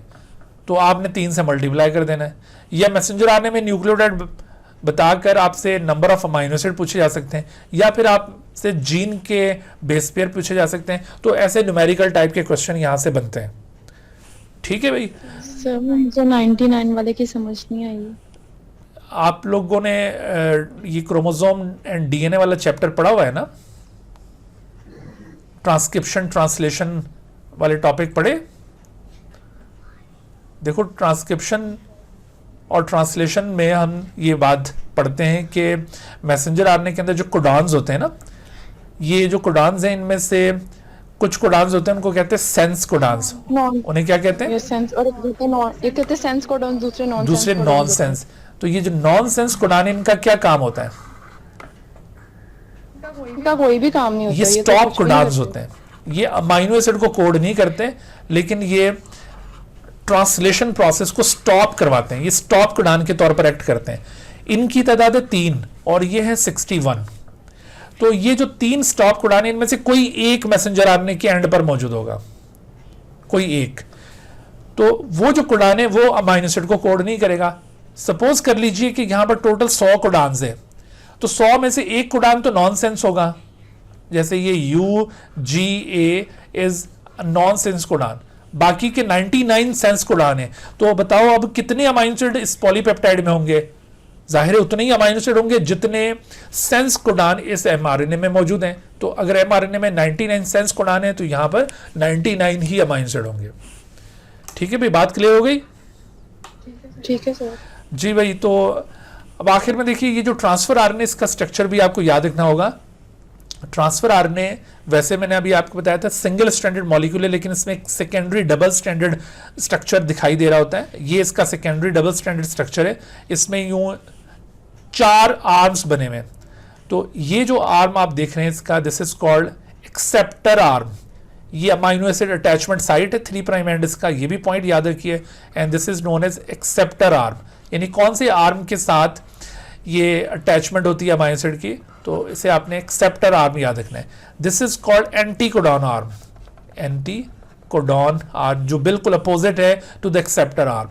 इसके अलावा एक आर्म यहां पर है, ये एक्टिवेशन एंजाइम रिकग्निशन साइट है। This is activation enzyme recognition site. Activation enzyme recognition site दरअसल जो एंजाइम टीआरएनए और अमाइनो एसिड को आपस में रिएक्ट करवाता है उसको कहते हैं एक्टिवेशन एंजाइम। तो वो एंजाइम इस जगह को रिकग्नाइज करता है। And this is known as ribosome recognition site. Ribosome के साथ जो पार्ट इसका इंटरेक्ट करेगा वो ये, this is ribosome recognition site.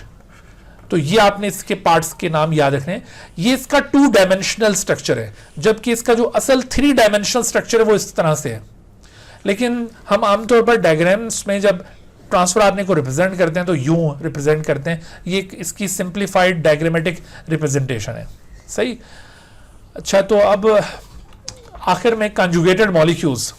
Conjugated molecules दरअसल ऐसे मॉलिक्यूल्स को कहा जाता है जो डिफरेंट कैटेगरी के मॉलिक्यूल्स की कॉम्बिनेशन से बने। मसलन कोई कार्बोहाइड्रेट की किस्म प्रोटीन के साथ कंबाइन करे तो ग्लाइकोप्रोटीन, कोई कार्बोहाइड्रेट लिपिड से कंबाइन करे तो ग्लाइकोलिपिड, इसी तरह lipid and protein combine together to make protein, और nucleic acid and protein combine together to make nucleoprotein. आप जानते हैं ये सारे कंजुगेटेड मॉलिक्यूल सेल में कहां बनते हैं? गोल्जी कॉम्प्लेक्स में, बिल्कुल ठीक है। तो ये था आज का हमारा लेक्चर, यहाँ पर आकर ये इख्तिताम पजीर होता है। इंशाल्लाह हमारा जो अब थर्ड वीकली टेस्ट है उसमें ये लेक्चर नंबर 9, 10 और 11 में जो टॉपिक हमने कवर किए, इन टॉपिक्स के ऊपर वो टेस्ट बेस करेगा। तो कल इंशाल्लाह रात 9 बजे वो टेस्ट स्टार्ट होगा और अपने टाइम पर फिर हम उसका डिस्कशन करेंगे 10-15 पर। जल्दी से सेंड कर देनी है, तो दोबारा एक दफा सुन के ना तैयार करना है। जी जी बिल्कुल, ठीक है भाई। और कोई बात किसी को पूछनी है? Okay ji, Allah Hafiz. Allah Hafiz sir. Dear viewers, thank you for watching this video.